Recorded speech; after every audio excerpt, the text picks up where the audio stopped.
আমরা দ্বিতীয় পর্বের অনুষ্ঠানে চলে এলাম।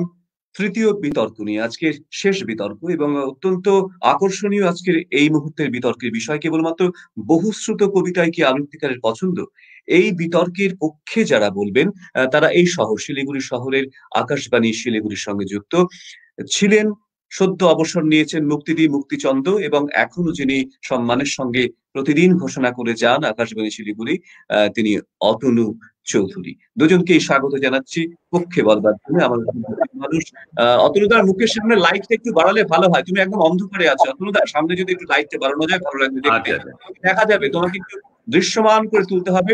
আমি জুপিকে বলবো যাতে সে লাইট জ্বালানোর একটু ব্যবস্থা করে, ঠিক আছে? চুপি একটু আছো। হুম। এবং এরপর বিপক্ষে যারা বলবেন, ইউএসএ থেকে রয়েছেন, বস্টন থেকে রয়েছেন রাকা রাকা দত্তকে আমন্ত্রণ জানাচ্ছি, রাকা স্বাগত। এবং সেই সঙ্গে বাংলাদেশ থেকে রয়েছেন মুজাহিদুল মুজাহিদুল। মুজাহিদুল কোথায়? মুজাহিদুলকে দেখতে পাচ্ছি না এই মুহূর্তে। মুজাহিদুলের সঙ্গে একটু যোগাযোগ করতে হবে। ও বললো যে আমরা লাইনে আছি, আমরা একটু যোগাযোগ করে নিই। কিন্তু তার আগে আমরা বিতর্ক শুরু করতে চলেছি। আমাদের আজকের যে মোশন, যে কেবলমাত্র বহুশ্রুত কবিতায় আবৃত্তিকারীর পছন্দ, এই বিষয়ে প্রথমে যিনি বলবেন তিনি মুক্তিচন্দ্র। তারপরে আমরা সকলেই জানি নিয়ম, এতক্ষণে আমরা জেনে গিয়েছি যে 4 মিনিট পরে একটি ঘন্টি বাজবে এবং 5 মিনিট হয়ে গেলে আহ একদম শেষ ঘোষণার জন্য একটি ঘন্টি বাজবে। তারপরে আমরা বিপক্ষ দলের যিনি বক্তা, প্রথম বক্তা, তার কাছে যাব এবং তারপর আবার পক্ষে যিনি বলবেন তার কাছে আবার ফিরে যাব। তিনিও আবার 5 মিনিট সময় পাবেন। 4 মিনিট পর একটি ঘন্টি এবং 5 মিনিট পর শেষ ঘন্টি। এবং আবার বিপক্ষ দলের পরবর্তী বক্তার কাছে যাব, তিনিও 5 মিনিট করে সময় পাবেন। এইভাবে মানে 20 মিনিট হয়ে যাবার পর 10 মিনিট থাকবে ওপেন সেশন। 4টি মাইক্রোফোনই খোলা থাকবে, তর্ক বিতর্ক চলবে। মুজাহিদুল মনে চলে এসছে, মুজাহিদুলকে আমরা নিয়ে নিচ্ছি এবং আমরা শুরু করতে চলেছি বহুশ্রুত কবিতা কি কেবলমাত্র আবৃত্তিকারের পছন্দ। এই মোশনের পক্ষে প্রথমে বলতে চলেছেন মুক্তিচন্দ্র। মুক্তিদি, তোমার সময় শুরু হচ্ছে এখন। শুভেচ্ছা জানাই এই উদ্যোগে, এই আয়োজনে সামিল প্রত্যেককে শুভেচ্ছা জানাচ্ছি। আর উদ্যোগের জন্য যারা পদক্ষেপ নিয়েছেন, উদ্যোক্তাদের অসংখ্যভাবে ধন্যবাদ জানাবো কিনা বা সাধুবাদ জানাবো কিনা, কিভাবে যে নিজের আনন্দটা জানাবো বুঝতে পারছি না। কেননা আবৃত্তি শিল্প সে স্বাধীন কিনা, সে স্বকীয় কিনা, সে স্বতন্ত্র কিনা, ইত্যাদি ইত্যাদি কাটাছেড়া করতে করতে তার স্বীকৃতি মিলতেই তার এতদিন লেগে গেল। আবার সেই আবৃত্তি শিল্পকে নিয়ে এতটা কাটাছেড়া, এতটা বিশ্লেষণ, এতটা নতুন নতুন উন্মোচন, বিষয়ের উন্মোচন, যাকে 3 দিন ধরে বা এতগুলো আলোচনা চক্রে তাকে আনা যায়। আরে বাহ, একদম নন্দলাল সেই মতন বলবো, বাহ বাহ বাহ বাহ বাহ। আর বিতর্কে যাওয়ার আগে বলি, আজ দুজন নতুন ব্যক্তিত্বের সঙ্গে আমাদের আলাপ হবে। খুব ভালো লাগবে, তারা নতুন আমার কাছে। তাই প্রথমেই বলি এটা বিতর্ক, কলহ নয়। তাই আমাদের মিলমিশটা থাকবেই, দীর্ঘস্থায়ী হলে আরো আনন্দ হবে। এবার বিষয়ে আসি, বহুশ্রুত কবিতা। আরে ভাই, এখানেও সেই বহুশ্রুত 3টে শব্দ, বিনোদন বিনোদন বিনোদন। একজন আবৃত্তিকার যখন একজন টোটাল পারফর্মার, আমরা যখন মঞ্চে উঠছি, যে কোনো আবৃত্তিকার, আমি বা অন্য যে কেউ যখন মঞ্চে উঠছি, তখন আমাদের ধ্যান জ্ঞান, আমাদের আত্মীয় বলো, স্বজন বলো, বন্ধু বলো, প্রত্যেককেই হচ্ছে আমাদের দর্শক বা শ্রোতৃমণ্ডলী। সুতরাং তাদের ইচ্ছে, তাদের ভালো লাগা, সেটাই তো সবচেয়ে বেশি মর্যাদা দাবি করে আমাদের কাছে। দেখো, ঘরের নিভৃত কোণে আমার যে আসন, সেখানে আমার ইষ্ট দেবতা রয়েছেন। কিন্তু যখন আমি মঞ্চে, তখন আমার দর্শক আসনে যারা রয়েছেন তারাই কিন্তু আমার কাছে দেবতা। তাই যে ফুলে দেবতা যে তুষ্ট বলে ব্যাপারটা থাকে, সেখানে আমাদের বহুশ্রুত কেন, অর্থাৎ বহুশ্রুতটা হলো কেন না, বহুজন শুনতে চাইছে বলেই তো, তাই জন্যই সেটা বহুশ্রুত হয়েছে। আর বহুশ্রুত মানে সেটা জনপ্রিয় নিশ্চয়ই। সুতরাং আমি তো চেষ্টাই করব, একজন আবৃত্তিকার চেষ্টাই করবেন যে শ্রোতার মনোরঞ্জন, শ্রোতাকে খুশি করা, শ্রোতাকে আনন্দ দান করা। তো সেখানে আমি সেই রকম কবিতাই আমি বাছবো।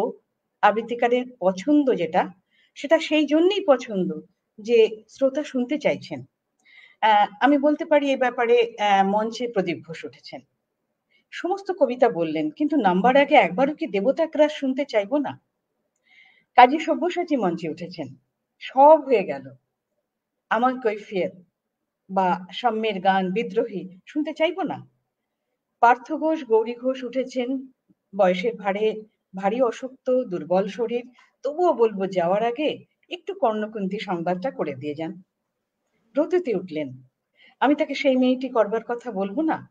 তো এই কবিতা তো বহুবার মঞ্চে বা যে কোনো শ্রোতার মাধ্যমে আমি শুনতে পাচ্ছি, শ্রুতি মাধ্যম যেগুলো যেগুলো রয়েছে প্রত্যেকটির মাধ্যমে শুনছি, তবুও কিন্তু আবার শুনতে চাইছি। তাই একজন মোহাম্মদ রফি, একজন কিশোর কুমার, একজন লতাজি, একজন আশাজি আজও তাদের গান শুনবার জন্য আজকের দিনে এই সেদিন রিয়েলিটি শো হবে সেখানেও তাদেরই আনতে হচ্ছে। একজন সলিল চৌধুরী ছাড়া আমি একটা বাংলা রিয়েলিটি শো ভাবতে পারি না গানের। তো কি করে হয়? সেগুলো তো বহুশ্রুত, বহু বছর ধরে, বহু যুগ ধরে শোনা হচ্ছে। আসলে শ্রোতার মনে ভালো লাগা, তাদেরকে ভালো রাখা, আবৃত্তিকারের এই যে দায়িত্ব, সেখান থেকে সে পিছিয়ে যেতে পারে না। আর তাই সে হাসি মুখে সেই বহুশ্রুত কবিতা থেকেই বেছে নেয়, কেননা আজ তার দায়িত্ব আনন্দ দান। আবৃত্তিকে জনপ্রিয় করতে হবে, জনমুখী করতে হবে, এই তো আমাদের কাজ। আমার এখানেই থামছি। মুক্তিদি প্রথম পর্বের বক্তৃতা তার প্রায় 42 সেকেন্ড আগেই শেষ করেছেন, পূর্বেই শেষ করেছেন। এবার আমি বিরোধী পক্ষের কাছে যাব, রাকার কাছে প্রথমে চলে যাচ্ছি, বোস্টনে, যেখানে রাকা অপেক্ষা করছে। বহুশ্রুত কবিতায় কি আবৃত্তিকার কেবলমাত্র পছন্দ করেন, নাকি যেগুলো কবিতা আমরা শুনতে অভ্যস্ত না সেই কবিতাকেও কণ্ঠে ধারণ করে শ্রোতার কাছে পৌঁছে দেওয়ার দায়িত্ব আবৃত্তিকারের উপর বর্তায়, নাকি সেই দায়িত্ব কেবলমাত্র নিলেই তো হবে না, তার কাছে শ্রোতার কাছে জনমুখী হতে হবে, সেই কারণে সেই দায়িত্বের ধার ধারেন আবৃত্তিকার? আসলে কি রাকার পক্ষ থেকে শুনতে চাই যে বিরোধী মতামত, কি ধরনের যুক্তি রাকা রাখতে চলেছে এই মুহূর্তে। রাখার সময় শুরু হচ্ছে এখন। রাকা দত্ত, বস্টন থেকে।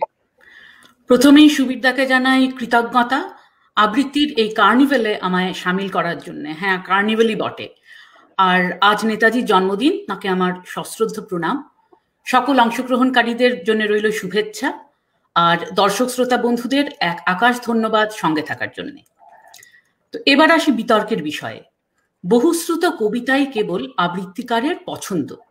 তো এই বিষয়টিকে আমি 3টি শব্দমালায় ভাগ করে নেব। প্রথমে বহুশ্রুত কবিতা, তারপর কেবল, এবং সবশেষে আবৃত্তিকারের পছন্দ। বহুশ্রুত শব্দটি যদি একটু খতিয়ে দেখি, টেকনিক্যালি কোনো কবিতাই জন্মলগ্নে বহুশ্রুত হতে পারে না। একটি কবিতা একজন আবৃত্তিকারের হাত ধরেই অশ্রুত, অল্পশ্রুত এই ধাপগুলো পেরিয়ে তবে বহুশ্রুতের মর্যাদা পায়। কবিতাটি কবির আঙুল গলিয়ে যখন আঁতুর ঘর থেকে বেরিয়ে আবৃত্তিকারের কণ্ঠ ছুঁয়ে দর্শকের কানে পৌঁছয়, সেটি কিন্তু তখন বহুশ্রুত হবার অবকাশটুকুও পায়নি। অতএব যে কবিতাগুলো এখন বহুশ্রুত, সে কখনো অশ্রুত ছিল এবং কোনো না কোনো আবৃত্তিকারের পছন্দের ছিল। এবার আসি কেবল শব্দটিতে। আবৃত্তিকারেরা যদি কেবল বহুশ্রুত কবিতাই পছন্দ করতেন, তাহলে মিষ্টিমেয় কটি কবিতাই আমরা ঘুরে ফিরে শুনতাম।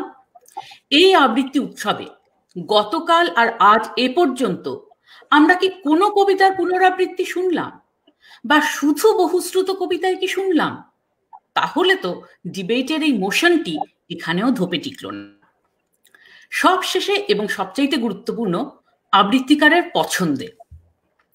আবৃত্তিকারের পছন্দ মূলত নির্ণয় করে বা নির্ভর করে দর্শক শ্রোতার চাহিদা, যেটা মুক্তিদি বললেন, এবং কবিতাটির সঙ্গে আবৃত্তিকারের আত্মিক বোঝাপড়ার উপরে।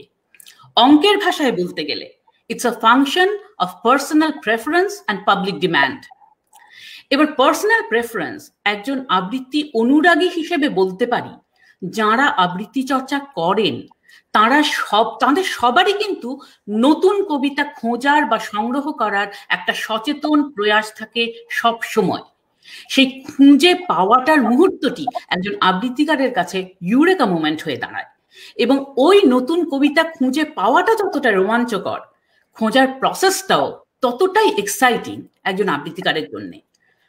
আর গৌরবে বহুবচনে বলছি, আবৃত্তি নিবেদনের জন্য যখন একজন শিল্পী আবৃত্তি কবিতা নির্বাচন করেন, তখন তার মাথায় থাকে কবিতাটি আত্মস্থ হয়েছে কিনা, মুখস্থ নয়, আত্মস্থ, বিশ্বাসের জায়গা থেকে বলা হচ্ছে কিনা, কবিতাটির প্রতি জাস্টিস করা যাচ্ছে কিনা, কবিতাটি স্থান কাল পাত্রের সাথে খাপে খাপ বসছে কিনা। একটি কবিতা আবৃত্তিকারের পছন্দযোগ্য হয়ে ওঠার অনেক প্যারামিটার্স থাকে, এবং সেই প্যারামিটার লিস্টে বহুশ্রুত বা জনপ্রিয় এসব ক্যাচওয়ার্ডের জায়গা থাকে বলে আমার মনে হয় না। ফরাসি কবি ভিক্টর হিউগো বলেছেন, popularity is glory small change. ওই স্মল চেঞ্জ হবার আকাঙ্ক্ষা বা ইচ্ছে বা আগ্রহ আবৃত্তিকারের কেন, কোনো শিল্পীরই থাকে না। দ্বিতীয়, পার্সোনাল প্রেফারেন্স তো এটা গেল। এবার যেটা মুক্তিদি বললেন যে অডিয়েন্স ডিম্যান্ড, পারফর্মার, অডিয়েন্স এবং অর্গানাইজার, এই তিনটি রোলের অভিজ্ঞতা থেকে বলছি এবং দায়িত্ব নিয়ে বলছি, দর্শকরা কিন্তু পছন্দ করেন পুরনো গান আর নতুন কবিতা। কাজে আশাজি বা রফিজির সাথে কিন্তু কবিতার ওখানে পার্থক্য আছে, এবং তার একটা বৈজ্ঞানিক কারণ আছে। মিউজিক আমাদের মেমোরি সেলস বা স্মৃতির কোষগুলোকে ইনভোক করে, তাই গানের একটা নস্টালজিক ভ্যালু থাকে। আর কবিতা আমাদের অ্যাড্রেনালিনকে পাম্প করে, তাই কবিতার থাকে নভেলটি ফ্যাক্টর। কবিতার তো একটা নিজস্ব ন্যারেটিভ থাকে, ঠিক গল্পের বই বা সিনেমার মতো। বারবার সেই ন্যারেটিভের বা সেই আখ্যানের পুনরাবৃত্তি হলে তার সতেজতায়, তার নতুনত্বে একটু কম্প্রোমাইজ বা আপোষ হয়ে যায় বই কি, এবং সেই জন্যেই দর্শকেরা নতুন কবিতাই শুনতে চান। হ্যাঁ, ইকোনমিক্সের law of diminishing marginal utility এখানেও প্রযোজ্য। মুক্তিদি বললেন দেবতার গ্রাসের কথা, আমরা কি শুনতে চাই না? নিশ্চয়ই। কাজী সব্যসাচীর কাছে কি কামার পাশা শুনতে চাই না? নিশ্চয়ই চাই। কিন্তু ওই কবিতাগুলো, সেগুলো হচ্ছে ব্যতিক্রম, সেগুলো নিয়ম নয়। সেরকম আমরা কটা কবিতা আমরা শুনতে চাই? দর্শকেরা এবং আবৃত্তিকারেরা সবাই আমরা পছন্দ করি নতুন কবিতা বলতে, নতুন কবিতা শুনতে। তাই বহুশ্রুত কবিতাই কেবল আবৃত্তিকারের পছন্দ, সেটা আমি মানি না এবং তার তীব্র বিরোধিতা করি। রাকা খুব সুন্দর তার যুক্তিজালকে বিস্তার করেছে, এবং রাকার যুক্তিজালকে খণ্ডন করবার দায়িত্ব কিছুটা এখন অতনুদার উপরে পড়ে। কেবলমাত্র বহুশ্রুত কবিতা আবৃত্তিকারের পছন্দ হতে পারে না, কারণ আবৃত্তিকারের যে সঙ্গীতের সঙ্গে তুলনা করেছে খুব সুন্দরভাবে রাকা, এবং সত্যি সত্যি কি আবৃত্তিকারের দায়িত্ব এবং কর্তব্য যে বহুশ্রুত কবিতা নয়, যে কোনো অশ্রুত কবিতাকে জনশ্রুত করবার বা জনগণের সামনে পরিচিত করে দেবার দায়িত্ব কি আবৃত্তিকারের পড়ে নাকি পড়ে না, সেই কথা বলবেন অতনু চৌধুরী এই মোশনের পক্ষে। অতনু চৌধুরীর সময় শুরু হচ্ছে এখন।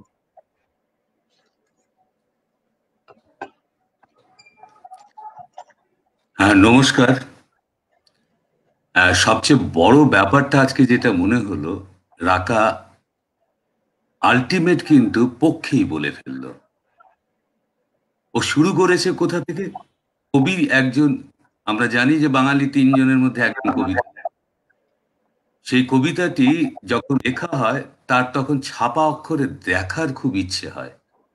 সে কবিতাটি ছাপা অক্ষরে দেখা হলো, তারপরে তার একটা সংকলন বেরোলো, তারপরে সেই কবিতা, সেই অশ্রুত কবিতা কিছু পাঠকের কাছে গেল, যারা বেডরুমে বসে আরামসে বসে তারা শুনতে থাকে, পড়তে থাকে সেই কবিতা। হঠাৎই কোনো একটি কবিতা তার ভালো লেগে গেল, সেই কবিতাটি তখন সে অন্যকে শোনানোর একটা ইচ্ছে প্রকাশ করলো। ইচ্ছে প্রকাশ করার পর 1, 2, 3 করতে করতে করতে করতে কবিতাটি অনেকের ভালো লেগে গেল এবং একজন আবৃত্তিকারের ভালো লেগে গেল।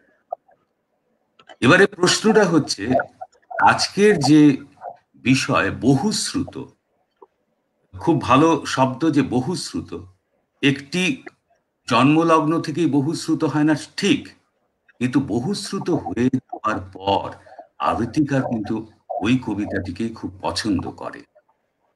আমার ব্যক্তিগত অভিজ্ঞতা থেকে দেখেছি, কবিতা লেখার পর কবির নামের আগে বিশেষণ যেটা যুক্ত হয়ে যায়, যেমন কাজী নজরুল ইসলাম বিদ্রোহী কবিতা যখন লিখলেন, তখন বিদ্রোহী কবিতা কিন্তু কাজী নজরুল ওইভাবে লিখলেন যে তাকে বিদ্রোহী কাজী নজরুল হিসেবে বলা হবে। কবিতাটি যখন এখানে প্রশ্নটা হচ্ছে জনপ্রিয়তার। এবারে আমরা যেটা বলতে পারি যে কবি, সবাই কবি লিখছে, এবার কবিতার একটা আঙ্গিক আছে, কবিতা পছন্দের আছে। সব কবিতাই কি কবিতা হয়ে ওঠে, সব কবিতাই কি আবৃত্তিযোগ্য, এটা বিচার করেন প্রথমে ইনিশিয়ালি আবৃত্তিকার, নয় পাঠক। পাঠকের পর আসে আবৃত্তিকার। এবং একটি কবিতাকে বহুশ্রুত করার মূল যে কারিগর, তিনি হচ্ছেন আবৃত্তিকার। এবারে আবৃত্তিকার সেই কবিতাটি বেছে নেন কেন? বেছে নেন এই কারণে যে আমার সামনে যারা দর্শক আছেন, আমি যখন মঞ্চে অভিনয় করব, মঞ্চে আবৃত্তি পরিবেশন করব, উপস্থাপন করব, আমার সামনে যারা বসে আছেন তাদের যেন ভালো লাগে। এবং ভালো লাগার যে উপস্থাপনাটা, সেটা যারা দর্শক তারা দেখছেন এই আবৃত্তিকারের কণ্ঠ কেমন, উনি কোন কোন কবিতা বেছে নিচ্ছেন, কত সময় ধরে উনি কবিতা করছেন, তার কবিতার যে আত্মস্থ করার কথাটা বললো রাকা, যে সে কতটা আত্মস্থ করেছে, কবিতার মধ্যে কতখানি ঢুকে গেছে ইত্যাদি পর্যবেক্ষণ করেন। তারপর একটি বহুশ্রুত কবিতা হয়তো কাজী সব্যসাচীর কণ্ঠে শুনেছেন, বা আমাদের বিখ্যাত মধুবংশীর গলি কবিতাটি শুনেছেন কারো কণ্ঠে। সেই কবিতাটি যখন সেই আবৃত্তিকার করছেন, একটা তুলনামূলক বিশ্লেষণ কিন্তু করতে থাকেন। এবারে সবচেয়ে বড় ব্যাপার যে আবৃত্তিকারী কিন্তু কবিতার একজন কারিগর জনপ্রিয় করার জন্য। আর অনামী কবির একটি কবিতা বহুশ্রুত যদি হয়, তাহলে কিন্তু সেই কবিও যেমন বিখ্যাত হয়ে যান এবং সেই কবিতাটিও বিখ্যাত হয়, এবং সাধারণ আবৃত্তিকার যারা আমরা আছি তারা কিন্তু সেই কবিতাটিকে বেছে নিই। দ্বিতীয় কথা, যে আমরা সবাই কবিতা, উপন্যাস, গল্প, পাঠক যেভাবে আমরা বলি, পাঠক কিন্তু কবিতা রিডিংটা কম করেন।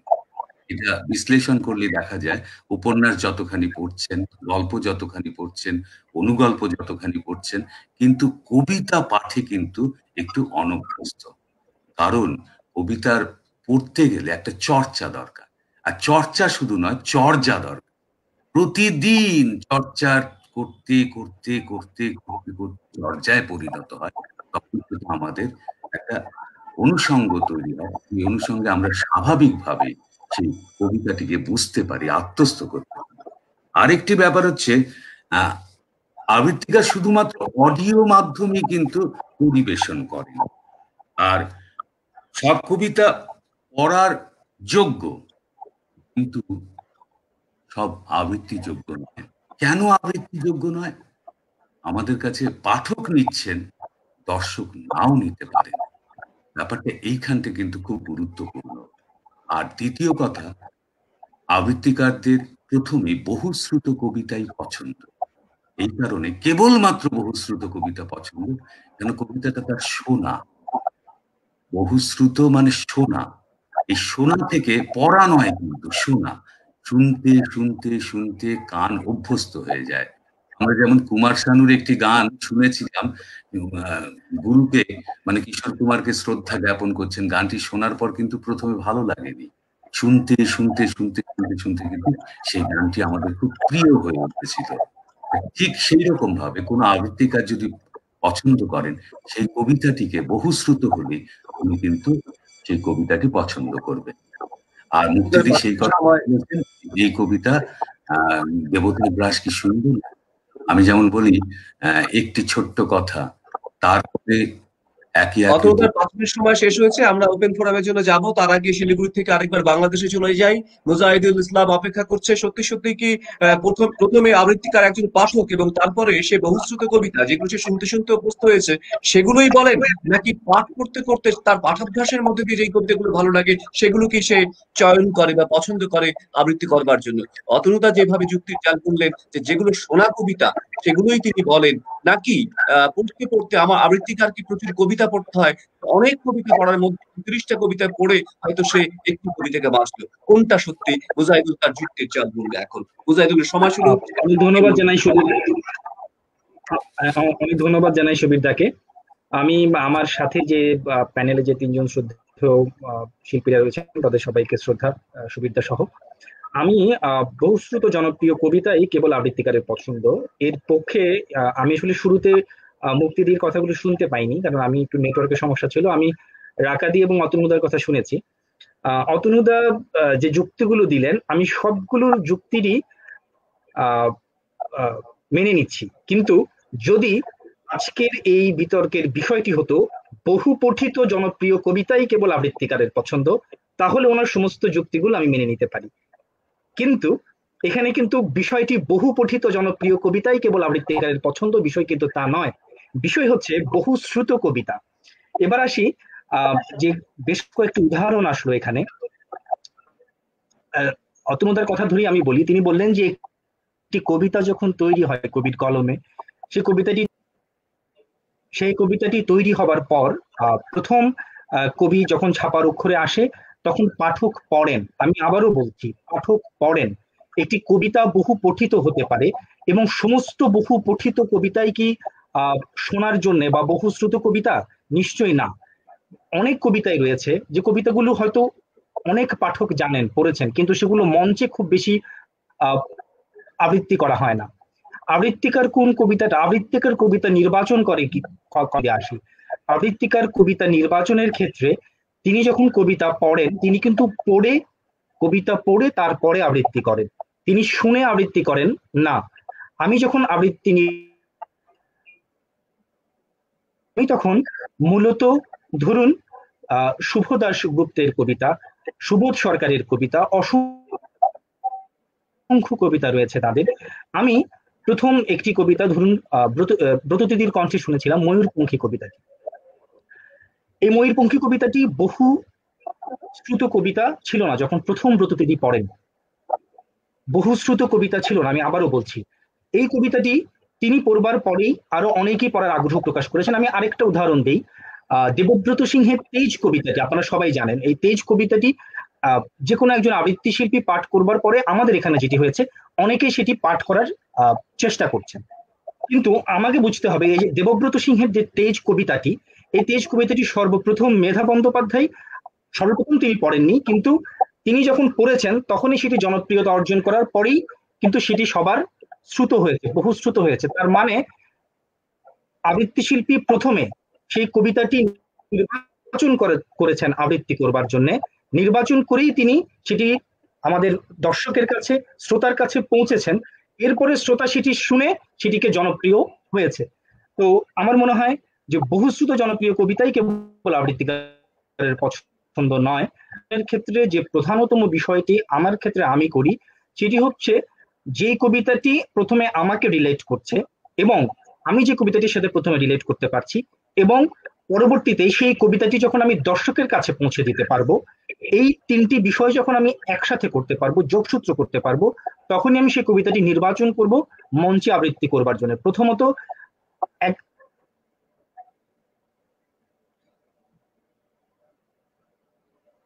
কোনো কারণে মুজাহিদুলের সময় প্রায় শেষ হয়ে এসছে, কিন্তু ওর নেট ডিস্টার্ব করছে একটু।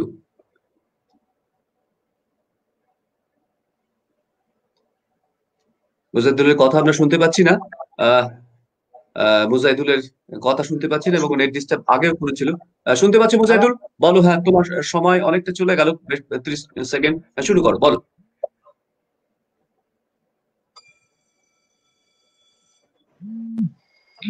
মুজাহিদুলের কথা শোনা যাচ্ছে না, সুতরাং রাকার উপরে দায়িত্বভার একটু বেড়ে যাচ্ছে।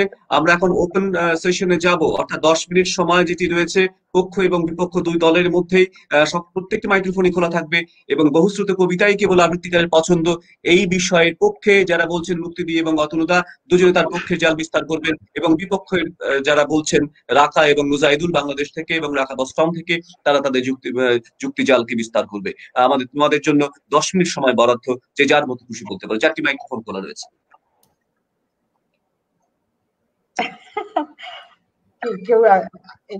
প্রথমে পক্ষে যারা রয়েছেন তারা বলুন। পক্ষেই না, আমার এতক্ষণ যে পরবর্তী আলোচনা যেগুলো আমি শুনলাম, তাতে আমার কাছে একটা জিনিস যেটা হলো যে কবিতা পাঠ এবং আবৃত্তি দুটোকে আমরা বোধহয় গুলিয়ে ফেলেছি। কেননা কবিতা পাঠ করছি আমার ভেতরে অন্তঃস্থ করার জন্য। একজন কবিতা যে আমিও কবিতা প্রেমী, তো তবেই তো আমি আবৃত্তিকারের কাজটা ভালোবেসে নিতে পেরেছি। তো আমি যখন কবিতা, যে কোনো, আমার সুধীন দত্তের কবিতা ভীষণ ভালো লাগে, আমি বুদ্ধদেব বসুর প্রথম পাঠ্যর জন্য আমি মানে পাগল হয়ে যাই। কিন্তু আমি যখন পাঠ করছি আর আবৃত্তিকার হয়ে মঞ্চে যাচ্ছি, সে দুটোর মধ্যে কিন্তু আমার ব্যক্তি সত্তার একটু পার্থক্য থাকছে। আমি মঞ্চে যখন উঠছি, শ্রোতার সঙ্গে আমার কমিউনিকেশন, আমার মানে যোগাযোগ, সেটা ভীষণ প্রয়োজন। আমি যে কবিতা আত্মস্থ করতে পারলাম, আমি যখন সেটা দৃশ্য মাধ্যমে যাচ্ছি বা শ্রোত্রী মাধ্যমে যাচ্ছি, তখন সেটা দর্শক বা শ্রোতা সেটাই সম্পূর্ণ হৃদয়ঙ্গম করতে পারছেন কিনা বেশ সংশয় থাকে। সুতরাং সে পরবর্তীকালে আমার বলবেন, এই ইনি ভারী ভারী ভারী কবিতা বলেন ভাই, এর অনুষ্ঠানে গিয়ে লাভ নেই। তো আমি চাইবো আমার অনুষ্ঠানে আবৃত্তি শিল্পকে আরো বেশি জনপ্রিয় করার কাজ, আরো বেশি প্রতিষ্ঠিত করার কাজ আমার হাতে সেই দায়িত্ব বর্তেছে। আমি সেই দায়িত্ব পালন করব। আবৃত্তিকার যে কবিতা পাঠ করেন না তা তো নয়, সে কবিতা আমার নিভৃত মানে চর্চার গান, এই কবিতা, সে আমার নিভৃতের আত্মস্থ হওয়ার কবিতা। সে কবিতা আমি জনসংযোগে ঠিক মতন আমি সাকসেসফুলি সেটাকে আমি এস্টাবলিশ করতে পারছি কিনা, সেখানে আমার সংশয় থাকে। সেখানে যখন আমি একটি দুটি করতে গিয়ে দেখছি না আমি ফেইলিওর হচ্ছি, তখনই কিন্তু আমি সচেতন ভাবে সেই বহুশ্রুত হোক না হোক, জনপ্রিয়, আমি বারবার বলছি বহুশ্রুত সেই হয়েছে সে জনপ্রিয় বলে। তাই আমি জনপ্রিয়কে, কবিতাকে, আবৃত্তিকে জনমুখী করবার, গণমুখী করবার, তাকে প্রতিষ্ঠিত শিল্প হিসেবে মর্যাদা স্বীকৃতি দেওয়ার দায়িত্ব তো আমাদের। তাই আমরা সে কাজটুকু করবই, আন্তরিকভাবে করব, নিষ্ঠার সঙ্গে করব। বা মুক্তিদি খুব ভালো কথা বলেছেন যে জনমুখী করবার দায়িত্ব আবৃত্তিকারদের। কিন্তু রাখার কাছে প্রশ্ন, রাখা যখন মঞ্চে উঠবে তখন কি আমার কথা কি শুনতে পাও না তুমি, কেন মুখ বুজে আছো তবে নিচে ছলে, অথবা শাশ্বতীর মতো কবিতা করবার সাহস পাবেন, নাকি বলবেন না সেই কবিতাগুলোকে এড়িয়ে অন্য কবিতায় যাবেন যেগুলো বহুশ্রুত বা জনশ্রুত? রাখা তার কথা বলি। আচ্ছা, মুজাহিদুল, তুমি কি আগে বলতে চাও? মুজাহিদুলের আমি একটু করে বলি দিদি, যে ওর আগে কথাটা শেষ হয়নি তো, ওর যখন না, নেটটা এখন এসছে ও শেষ করুন। হ্যাঁ বলুক মুজাহিদুল। আমাকে কি শোনা যাচ্ছে সুবিধা? এখন আমাকে শোনা যাচ্ছে? হ্যাঁ শোনা যাচ্ছে, বলো বলো বলো বলো। হ্যাঁ, আমি একটু করে বলছি। আমার আগের পর্বটা তো শেষ হলো, এখন যেহেতু ওপেন সেশন চলছে, মুক্তিদি যে কথাটি বললেন, আমি ওনার কথার সাথে অবশ্যই একমত। আমি এর আগে অতনুদের কথার সাথে একমত ছিলাম, কিন্তু ওনারা বারবারই যে কথাটা বলতে চাইছেন, যেটা মানে হয়তো আমি হয়তো বোঝাতে পারছি না, সেটা হচ্ছে বহু শ্রুত এবং বহু পঠিত, এই দুটোর মধ্যে একটি পার্থক্য রয়েছে। যে বহু পঠিত যে কবিতাটি, সেই কবিতাটি আবৃত্তিকার নির্বাচন করবেন কিনা সেটা আবৃত্তিকারের বিষয়, কারণ আবৃত্তিকারের সাথে সেই কবিতাটি আত্মস্থ হতে হবে, আত্মার সাথে যুক্ত হতে হবে। আর বহু শ্রুত হচ্ছে আবৃত্তিকার ইতিমধ্যেই যে কবিতাটিকে ধারণ করে দর্শকের মধ্যে পৌঁছে দিয়েছেন, সেটি হচ্ছে বহু শ্রুত, এবং অনেকের কাছ থেকে যে কবিতাটা শোনা গেছে। তো সেক্ষেত্রে বহুশ্রুত জনপ্রিয় কবিতাই যদি শুধু আবৃত্তিকারের পছন্দ হতো, তাহলে অবশ্যই নতুন কবিতা উঠে আসতো না। অবশ্যই শুধুমাত্র আমরা তখনই দেবতার গ্রাস, আমরা কামাল পাশাতেই থেকে যেতাম, আমরা কিন্তু এর পরে আর এগোতে পারতাম না। তো আমার মনে হয় যে এই শুধু একটি কথাই বিষয়টি নির্ধারণ করা যায়, যে কেবল বহুশ্রুত জনপ্রিয় কবিতাই আবৃত্তিকারের পছন্দ নয়। আবৃত্তিকার যে কবিতাটিকে নিজের হৃদয়ঙ্গম করে দর্শককে পৌঁছে দিতে পারবেন বলেই তার বিশ্বাস, সেই কবিতাটি তিনি নির্বাচন করেন আবৃত্তির জন্য, সেটি বহুশ্রুত হোক, বহুপঠিত হোক, বহুপঠিত না হোক, বা একেবারে একটি অপঠিত কবিতা হোক। ধন্যবাদ। আচ্ছা, আমি একটু দুটি কথার উল্লেখ পেয়েছি, আমি একটু সেটা একটু বলি অতনু, তারপর বলতে পারো তুমি। সেটা হচ্ছে যে আবৃত্তিকারের একমাত্র কাজ, বলা হলো যে আবৃত্তি শিল্পকে প্রতিষ্ঠা, নিশ্চয়ই শিল্প প্রতিষ্ঠা করার কাজ। আরেকটা কথা, সবকিছু তো সবার হয় না ভাই। গানে, সঙ্গীতের ক্ষেত্রে যদি দেখি, নৃত্যের ক্ষেত্রে যদি দেখি, সেখানে বিভাগ রয়েছে। ওড়িশি শিল্পীর একজন, ভরতনাট্যম একজন, সে রবীন্দ্রসঙ্গীত একজন, খেয়াল একজন, ঠুংরি একজন, টপ্পা একজন। সেখানে একজন আবৃত্তিকারী সমস্ত আবৃত্তিকে জনপ্রিয় করে তুলতে পারবেন, সমস্ত কবিতাকে সর্বজন গ্রাহ্য করে তুলতে পারবেন। তা কেন ভাই? আবৃত্তিকারের এত দায়িত্ব তো নেওয়ার নয়, তিনিও তো একজন মাত্র ব্যক্তি, একজন মাত্র মানুষ। তাই এক একজনের কণ্ঠস্বর অনুযায়ী, তার বোধ অনুযায়ী, তার অনুভব অনুযায়ী, তার প্রকাশ ভঙ্গি অনুযায়ী এক একটি কবিতা তার জন্য বহুশ্রুত হয়। তাই নতুনত্বের কাছে নিশ্চয়ই যাব, কিন্তু তার লিমিটেশনস, তার সীমাবদ্ধতা, তার সচেতনভাবেই তাকে অনুসরণ করা উচিত। কেন প্রথম এবং বলে না সেই ফরমোস্ট কাজ হচ্ছে আবৃত্তির শিল্পকে আরো জনপ্রিয়, আরো প্রতিষ্ঠিত করা। আমি আজকের মতন আমার বক্তব্য শেষ, বাকি দুজন তোমরা বলো। অতনুদা কিছু বলবেন পক্ষে? হ্যাঁ, অতনুদা বলো।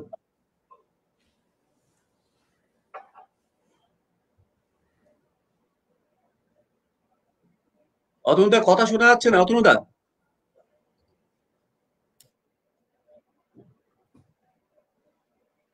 মিউট করো। হ্যাঁ Unmute। করা আছে, হ্যাঁ করা আছে, তুমি বলো বলো। এবার শোনা যাচ্ছে? হ্যাঁ হ্যাঁ বলো। আমি বলছি যে আমরা ডাইরেক্ট একদম সরাসরি এসে অন্য গ্রহ থেকে এসে একদম দীনবন্ধু মঞ্চে প্রবেশ করলাম আবৃত্তি করার জন্য, সেটা কিন্তু তা নয়। আমাদের পাঠ কিন্তু আবৃত্তিকার হয়ে ওঠার জন্য তৈরি হয় সেই ছোটবেলার থেকে, ওই অজগর আসছে এখান থেকে। আমরা সেইটাকে যদি আমরা ভুলে যাই সেটা কিন্তু মুশকিল।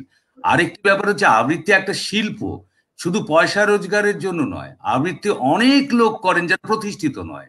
আবার সর্বোপরি হচ্ছে তারা সেই বহুশ্রুত কবিতায় করে, বাথরুমেই হয়তো সে আবৃত্তি করছে। এবং ওই আমরা যখন ছোটবেলায় পুজো প্যান্ডেলে যেতাম সেখানে বিদ্রোহী কবিতা শুনতাম কাজী নজরুল ইসলামের, বা আমরা শুনতাম ওই কি বলে আরো অনেক কবিতা, যে কবিতাগুলো আমাদের মাঝে বেজে উঠতো।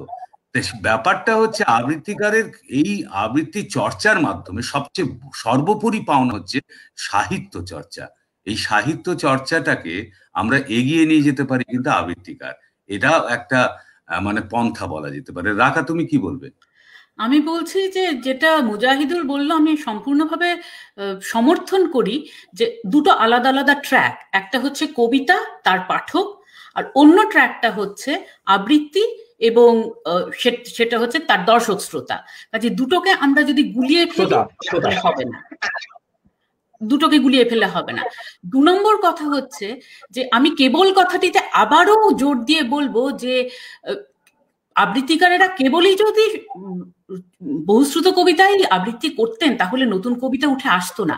আমাদের আবৃত্তিকারের যেমন দায়িত্ব জনগণকে মনোরঞ্জন করা, মানে এন্টারটেইন করা, ততটাই দরকার যে আমরা দর্শক তৈরি করতে পারছি কিনা, নতুন দর্শক আমরা তৈরি করতে পারছি কিনা নতুন কবিতার, সেটাও একটি ভীষণ গুরুত্বপূর্ণ বিষয়। আর আরেকটি কথা মুক্তিদি বলেছেন, আমি সেটা বলছি যে আমরা যদি শুধু জনপ্রিয় কবিতাই বলি, হ্যাঁ বলতে পারি, কিছু কিছু কবিতা কি অন্য কবিতা থেকে বেশি প্রচলিত নয়, সেটা নিশ্চয়ই প্রচলিত, কিন্তু আবৃত্তিকারের কাছে কবিতা নির্বাচনের জন্য জনপ্রিয়তা শুধু মাপকাঠি হতে পারে না। একটা অত্যন্ত বহুশ্রুত কবিতা হয়তো আছে, কিন্তু তার ভেতরে আমি যদি আবৃত্তিকার হিসেবে ঢুকতে না পারি, যদি ছবিটা দেখতে না পারি, যদি চিত্রকল্পটা দর্শকদের দেখাতে না পারি, তাহলে ওটা আমার পছন্দের কবিতা কখনোই হয়ে উঠবে না। আর কিন্তু একটুখানি একটু শেষ করে নি। আরেকটা যেটা কথা বলছি যে ওই যে দেবতার গ্রাস, যে কবিতাগুলো বারবার উঠে আসছেন, বারবারে কিন্তু একটা কথাই বলছেন যে প্রদীপ ঘোষের কাছে দেবতার গ্রাস শুনতে চাইছি। এবার নতুনেরা দেবতার গ্রাস, অন্য কেউ দেবতার গ্রাস বলছেন কিনা, মধুবংশীর গলি, হ্যাঁ শম্ভু মিত্রর গলায় আমরা শুনেছি, কিন্তু তারপরে আমি বোধহয় সুমন্ত্রদা ছাড়া আর কারোর গলায় সেই কবিতাটি শুনিনি, এবং সেটা বোধহয় ওই পাথটা ট্রেড করাই উচিত না। আমার যেটা মনে হয় যে যখন কোনো কবিতা এতটাই জনপ্রিয় হয়ে গেছে যে দর্শকের কানে কানে বাজে, তখন সেই কবিতাগুলো আমার মনে হয় খুব সচেতনভাবেই পরবর্তী প্রজন্মের আবৃত্তিকারেরা একটু এড়িয়ে চলতে চান, কারণ লেজেন্ডদের অনুসরণ করা যায়, তাদের অমর সৃষ্টিকে অনুকরণ করা যায় না। খুব ভালো কথা। আরেকটি শেষ কথাটি যেটা বলবো, এটাই আমার শেষ বক্তব্য, সেটা হচ্ছে যে popularity is not a guarantee of quality.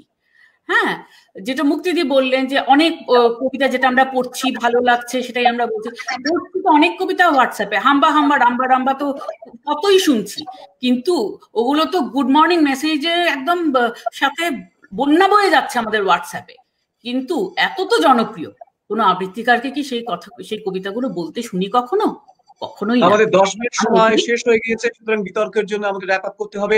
আর এই বিষয় নিয়ে চালানো যাবে না, আমাদের পরবর্তী অনুষ্ঠান রয়েছে। সত্যি বহুশ্রুত কবিতায় কি আবৃত্তিকারের পছন্দ, নাকি কেবলমাত্র আবৃত্তিকারের দায়িত্বের মধ্যে পড়ে অশ্রুত কবিতাকে একেবারে দর্শকের সামনে, শ্রোতার সামনে নিয়ে যাওয়া? যেটি মুজাহিদুল বলছিল, অনেক কবিতা আবৃত্তিকারের কণ্ঠে হয়ে সেগুলো পরে বহুশ্রুত হয়েছে। আবার আকাশ এই যুক্তি দিয়েছেন যে আমাদের পরিহার করে যাওয়া উচিত বহুশ্রুত কবিতা, তেমনটিও কিন্তু সবক্ষেত্রে, হয়তো রঘুবংশী বলি সুমন্ত্রনাথ ছাড়া আর কেউ আবৃত্তি করেন না, কিন্তু বেশিরভাগ জায়গায় আমরা যখন বিভিন্ন কম্পিটিশনে যাই, দেখা যায় যে কবিতা লেজেন্ডারি যারা রয়েছেন, যারা মহান শিল্পী রয়েছেন, আবৃত্তিকার রয়েছেন, তাদের ক্যাসেট বন্দি, সিডি বন্দি বা ইউটিউব বন্দি কবিতাগুলি বেশিরভাগ ক্ষেত্রে আবৃত্তি হচ্ছে। কেন হচ্ছে এটা সকলের মনে প্রশ্ন, দ্বন্দ্ব।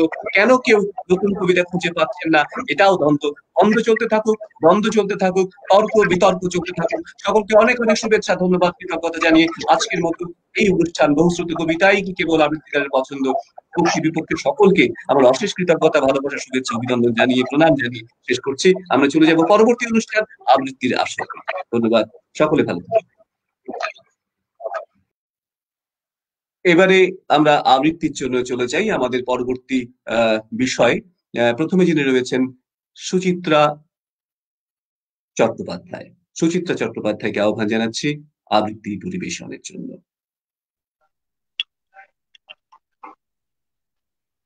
আমি কাঁদতে কাঁদতে বড় জোর তোমাকে মিনতি করতে পারি, ওগো তুমি শুদ্ধ হও। যদি তুমি নিজে না জাগো, আমি কিছুতেই তোমার শুভ বুদ্ধি জাগাতে পারি না। চোখের জলে বুকের হাড়মাস ভেজাতে পারি, তা বলে হৃদয় গলাতে পারি না। শুধু মমতায় স্নিগ্ধ হতে পারে শিম্পাঞ্জি, অতিকায় ক্ষুদ্র বানর। কিছুমাত্র না লিখেও মানবিক ঐশ্বর্যে তুমি হতে পারো বার্টন রাসেল, কবি না হয়েও রবীন্দ্রনাথ। সন্তানের জন্ম না দিয়েও হওয়া যায় প্রিয়জন, অর্থাৎ পিতা। এসব তুমি নিজেই হতে পারো। আমি বড় জোর কাঁদতে কাঁদতে অন্ধ হতে পারি, তা বলে তোমার মধ্যে মানুষ জাগাতে পারি না। নমস্কার, আমি আমার অনুষ্ঠান শুরু করলাম সুভাষ সরকারের মানুষ জাগাতে পারি না এই কবিতাটি দিয়ে। বর্তমানে যে পরিস্থিতি, যে অবস্থা, মানুষের শুভ বুদ্ধিকে জাগ্রত করার একমাত্র উপায় সুস্থ সংস্কৃতি। আর এই সুস্থ সংস্কৃতিকে এগিয়ে নিয়ে চলেছে আন্তর্জাতিক আবৃত্তি আলাপ। তাকে আমার আন্তরিক শুভেচ্ছা, অভিনন্দন। আমি পরের কবিতায় যাব। আমার অত্যন্ত প্রিয় কবি সুভাষ মুখোপাধ্যায়ের লেখা যারে কাগজের নৌকো এর নির্বাচিত অংশ। বদারে বদারে বলে ও ভাই নোঙর নিয়ে তুলে, যারে কাগজের নৌকো হাওয়ায় হেলে দুলে। বৃষ্টি পড়ছে, তবে তো এক্ষুনি যেতে হবে রথের মেলায়। যাবি তুই? সঙ্গে গেলে তোকে দেব রথের পার্পণি, হেঁটে যাব। রাজি? নদী থাকলে, নৌকো থাকলে হতো ভালো, তবে কি জানিস বদ্ধ স্রোত। নদীতে এখন শুধু ঝাঁঝি। আমি যাব খালি পায়ে, তুই জুতো পরে। কারণ তো জানিস জীবাণুরা উৎপেতে থাকে শহরে। পাওয়া গেলে কিনে দেব তাল পাতার ভেঁপু। যাবি দাদু? যাবি? চোখে ছানি, শুনি কম, একটা কান একেবারে কালা, নেই দম। ফোলানো বেলুন কিনি, নিজে আমি দিতে পারি নে ফু। তালপাতার ভেপু পেলে আমার কানের কাছে মুখ এনে রাস্তায় দাঁড়িয়ে খুব জোরে একবার বাজাবি? বৃষ্টি পড়ছে, তবে তো এক্ষুনি যেতে হয় রথের মেলায়। আমি যাচ্ছি, তুই যাবি? ভিজলে কারো হয় কিছু? ছাই হয়, বাবা মারা বলতে হয়, বলে, তাও শুধু নিজের ছেলেকে ভয় দেখায়, ভয়। মা তোর ছিল কেমন জানি নে ছোটতে, তবে তোর বাবাকে তো জানি। ফেলে রেখে পরীক্ষার পড়া, শুধু খেলা, শুধু খেলা, সারাক্ষণ খেলা। সেই তোর ডান পেটে দস্যি বাবা বড় হয়ে আপিসে যাবার আগে রোজ তোকে কিনা বলে, খবরদার বেরোবে না জলে। বড় হয়ে লোকে এত ভুলে যায় নিজেদের ছেলেবেলাটাকে। মাথা ভর্তি টাকে হাত দিয়ে ঢাকে, শুধু ঢাকে। রথের মেলায় আমরা যাব ভিজে ভিজে, মজা হবে কি যে। যখন ছিলাম ঠিক তোর মতো, যতই ঝড় বৃষ্টি হোক, খেলা থাকলে বেরোতেই হতো। সারাটা দুপুর কাটতো ছিপ হাতে বিলে, ভিজে জামা ভিজে জুতো, রোদ উঠলে গায়েই শুকুতো। ছুটিটা মজায় কাটতো ঠাকুরদার কাছে, দেশের বাড়িতে। বাবা লিখতো, এ করো না সে করো না, খালি ডুববে, সাপে কাটবে, কিংবা করবে অসুখ বিসুখ। সব সময় ভয়।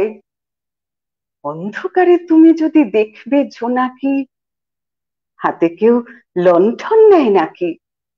ঝুঁকে পড়ে ইদারার জলে দেখা যাবে কাকে, কথা বলে জানবে না একবার কে সেখানে থাকে? নষ্ট চন্দ্রে ফুল চুরি করাই তো রীতি, তাই বলে ছিলাম না অবুঝো। চাঁদ সদাগর হয়ে দিতাম বাহাতে মনসাকে পুজো। আমার মাথায় দেখ দাদু এসেছে আইডিয়া। মার জন্য কিনলে কিছু ফল ফুলের চারা, গলে জল হয়ে যাবে, দেখিস বেচারা। আর তোর বাবার জন্যে কি যে কেনা যায়, যা শেখাবে তাই শিখবে দাঁড়ে বসে, এমনই এক কথা বলা পাখি, নাকি গলায় বকলস দেয়া লোমলা কুকুর, যারা হয় প্রভু ভক্ত খুব। আমাদের সব সাজা হয়ে যাবে তাতেই মকুব। বৃষ্টি পড়ছে, তবে তো এক্ষুনি যেতে হয় রথের মেলায়। কিরে, তুই যাবি? আমি রইলাম পড়ে, অজলে অস্থলে। মন পবনে দেখরে ময়ূরপঙ্খী চলে, রওনা হয়ে কাগজের নৌকো, আর ফেরেনি বাড়ি মুখ। ভেসে গিয়েছে আমার সৃষ্টি চোখের কোণে, নামেরই বৃষ্টি। ধন্যবাদ। মুগ্ধ, অপার মুগ্ধতা। সত্যি সত্যি আমরা ঋদ্ধ হচ্ছি, সমৃদ্ধ হচ্ছি। এবারে আমরা ডাকবো বাংলাদেশের থেকে যিনি আসছেন, মজুমদার বিপ্লবকে। ধন্যবাদ সবিতাদি। আমি সঙ্গে যারা যুক্ত আছেন সবাইকে স্বাগত জানাচ্ছি, আমার ভালোবাসা নিবেদন করছি ইচ্ছে বাড়ির প্রতি, এবং সাথে সংলাপে সুবীর শিরোনামের এই যে আয়োজন, এই আয়োজনে যুক্ত হতে পেরে খুবই আনন্দিত বোধ করছি। শোনাচ্ছি প্রেমের কবিতা, শোনাবো ছোট ছোট দুটো প্রেমের কবিতা। প্রেমের কবিতা হলেও এই কবিতার বক্তব্য যেন আরো অধিক কিছু, আমাদের সংস্কৃতির মূলে প্রবেশ করবার আকাঙ্ক্ষা ব্যক্ত হয়েছে এই কবিতায়। প্রথম কবিতাটি মাকিদ হায়দারের লেখা, কবিতার শিরোনাম শাহজাহান নামা। আকবর হুমায়ুনকে কেউ না চিনলেও আমাকে সকলেই চেনে। আমি যদি বাড়িতে নাও থাকি তাহলেও বাসা খুঁজে পেতে অসুবিধা হবে না কারো। কেননা শাহজাহান মাস্তানের নাম সকলেই জানে জন্য এক বাক্যে বাড়িঘর দেখিয়ে দেবে নবীন বৃদ্ধ সকলেই। আমাদের পাড়ার বেড়ে ওঠা মেয়েদের বাবা মা আমাকে দেখলেই সালাম আদাব একটা না একটা কিছু দেবেই, কেননা ওরা জানেন শাহজাহান আছে বলেই এ পাড়ার মেয়েদেরকে উত্ত্যক্ত করা দূরে থাক, চোখ তুলে চাইবার সাহস পর্যন্ত নেই অন্য পাড়ার গুন্ডা বদমাশদের। পাড়ার লোকদের ধারণা পুলিশের খাতায় আমার নাম ঠিকানা আছে, অথচ নেই। আমার নাম ঠিকানা আছে শুধু ওই সাদা বাড়িটার নীল মেয়েটির চোখের ভিতর। আমি সে কথা জানার পরপরই নীল মেয়েটির জন্য জীবনে একবারই মাত্র একটি পদ্য লিখেছিলাম। চরণ ধুলার তলে যেতে পারি যদি অনুমতি দাও, রোদের গভীরে যাব, 10 জন কাঙালের সাথে বসে যাব ধুলার আসনে, ভাতের বদলে যদি শানকির ভেতরে তোমার ভালোবাসা পাই। আমি এখনো জানি না ওটা আদৌ কবিতা টবিতা হয়েছিল কিনা, তবে মেয়েটি একটি চিঠিতে জানিয়েছে সম্প্রতি, প্রিয় শাহজাহান, সম্রাট আমার, আগামী 1 শ্রাবণে তোমার সঙ্গে দেখা করব জাতীয় জাদুঘরে, যেখানে আমার আত্মীয় স্বজন এবং পূর্বপুরুষদের ঐতিহাসিক কর্মকাণ্ড ও নিদর্শন এখনো বর্তমান। ইতি, তোমারই মমতাজ, 30 চৈত্র 1400 সাল। পরের কবিতাটি আল মাহমুদের লেখা। কবিতার শিরোনাম বিপাশার চোখ। আমি মেয়েটির চোখের দিকে তাকিয়ে চমকে যাই। বিপাশা, ওই দুটি চোখ তুমি কোথায় পেলে? মেয়েটি দিশেহারা, বুঝিবা আমি কিছু একটা কেড়ে নিতে হাত বাড়িয়েছি। না না বিপাশা, তোমার চোখের মতো মায়াবী দৃষ্টি, তোমার ভ্রুর মতো অব্যর্থ ধনুক, তোমার পলকের মধ্যে যুগান্তের পট পরিবর্তন একমাত্র ভাগ্যবান ছাড়া কারো সামনে আসে না। যেন একটা চীনা হংসী চিবুক বাড়িয়ে দিয়েছে আমার টেবিলে। আমি নির্লজ্জের মতো বিপাশাকে দেখি। মুখে যদিও বলি, বিপাশা, তোমার নাম বিপাশা কেন? বিপাশা তো পাঞ্জাবের একটি নদী, ঘোলা জলের ঘূর্ণি, অপরিচ্ছন্ন। আমি দেখেছি। আমি মনে মনে মেয়েটির নাম দিই যমুনা। যদিও মেয়েটির রং কালো, ভাবি আমার সামনে কৃষ্ণ মাধবের প্রেমিকা রাধা। ও বাঙালিনী রাধা, ও যমুনা, ওই দুটি চোখ কোথায় পেলে? লোহার বাসরে বেহুলার ঢুলু ঢুলু আঁখি তারা এখন তোমার সৌভাগ্যের ললাটে। আমি প্রেমিক ভাস্কর ফরহাদকে পাথরের ওপর স্থায়ী কালো মিনে আঁকতে দেখেছি সিঁড়ির কালো আঁখি পল্লব। মরুভূমির এক দ্রুতগামী উষ্ট্রির পিঠে ধাবমান লায়লার চোখের কথাও আমি জানি। বিপাশা, এই চোখ তুমি কার কাছ থেকে চুরি করলে তস্করি? এক্ষুনি ফিরিয়ে দিয়ে এসো, নইলে রাজা সোলাইমানের রথের শব্দে সারা জীবন তোমার ঘুম ভেঙে যাবে, আর তোমার চোখের জলে তৈরি হবে নতুন অপরাধের স্রোত। ধন্যবাদ সবাইকে।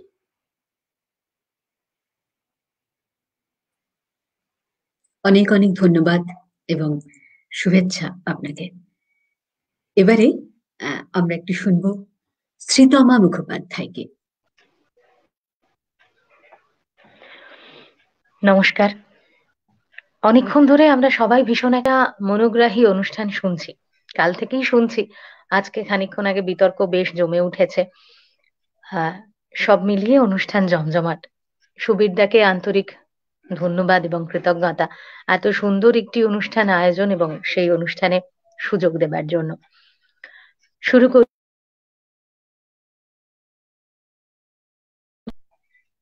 এখানে তিনটে, ওখানে তিনটে, সেখানে তিনটে ঘেউ, এই তল্লাটে তারা ছাড়া আর মনীষী নেই কেউ। হারে রে রে চিৎকার শুনে সবাই পগার পার, কেবল একটা হাবাগোবা ছেলে নাম ভুলে গেছে তার। তার দু চোখের দৃষ্টি কেমন স্বপ্নের মতো নীল, আমির খানের মুখের সঙ্গে একটু রয়েছে মিল। সবাই ধরলো, মারলো, বলল বল জয় সিয়ারাম। ছেলেটা বলল রবীন্দ্রনাথ, নজরুল ইসলাম। আরো একদল বলল বলতো আল্লাহু আকবার। ছেলে আর অতীশ দীপঙ্কর। সবাই ধরলো, মারলো, বলল বল কোনখানে তোর ঘর। ছেলেটা বলল ভারতবর্ষ, সবরমতির চর। এই ভারতবর্ষই বোধহয় আমরা সবাই দেখতে চাই। এই মুহূর্তে চারপাশে যে পরিস্থিতির মধ্যে দিয়ে আমরা চলেছি, সেই পরিস্থিতি বোধহয় চাই না। আমার দ্বিতীয় এবং শেষ নিবেদন রঞ্জন প্রসাদের লেখা কবিতা রাখো হরি আল্লাহ রাখার। আমার ঘরের পাশে থাকেন রাখো হরি, ডান দিকের পড়শি আমার আল্লাহ রাখা। কেউ বলতো একই গাছের দুটি শাখা। রাখো হরি মজুর ছিল কারখানাতে, আল্লাহ রাখা খিদিরপুরে জাহাজ ঘাটে। হপ্তা যা পায় মোটামুটি দিন চলে যায়, দুঃখে সুখে দুইজনারই জীবন কাটে। মাঝখানে যে আমি, হো ভুলেই গেছি ধর্ম বা জাত কি যে আমার কেউ জানে না। রাখো হরি আল্লাহ রাখা ভেবেই মরে, আমার নিরিট অবস্থাটা কেউ মানে না।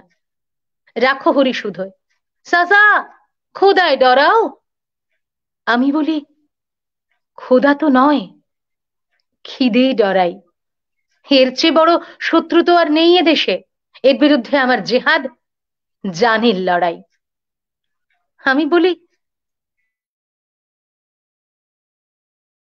পাপের বোঝা দাও চাপিয়ে আমার ঘাড়ে, তোমার মতো ভক্তজনের বইলে বোঝা, তাহাতেও যদি আমার কিছু পুণ্যি বাড়ে। এভাবে দিন চলছিল বেশ। হঠাৎ সেদিন হিসিসিয়ে সাপের মতো গুজব ছড়ায়, পীর সাহেবের মাজারে এক মরা শুয়োর, মরা গরু শিং পড়েছে বামন পাড়ায়। ছড়িয়ে গেল দাঙ্গা দাবা নলের মতো। রাখো হরি লাফিয়ে এলো সরকি হাতে, আল্লাহ রাখার তেল পাকে এক বাঁশের লাঠি ভাটার মতো ঘুরছে দু চোখ। রাগের তাতে দু হাত ধরে বোঝাই ওদের হচ্ছেটা কি, যাচিয়ে দেখো এসব খবর সত্যি কিনা। আল্লাহ রাখা বলে কাফের হট যাবি। চোখ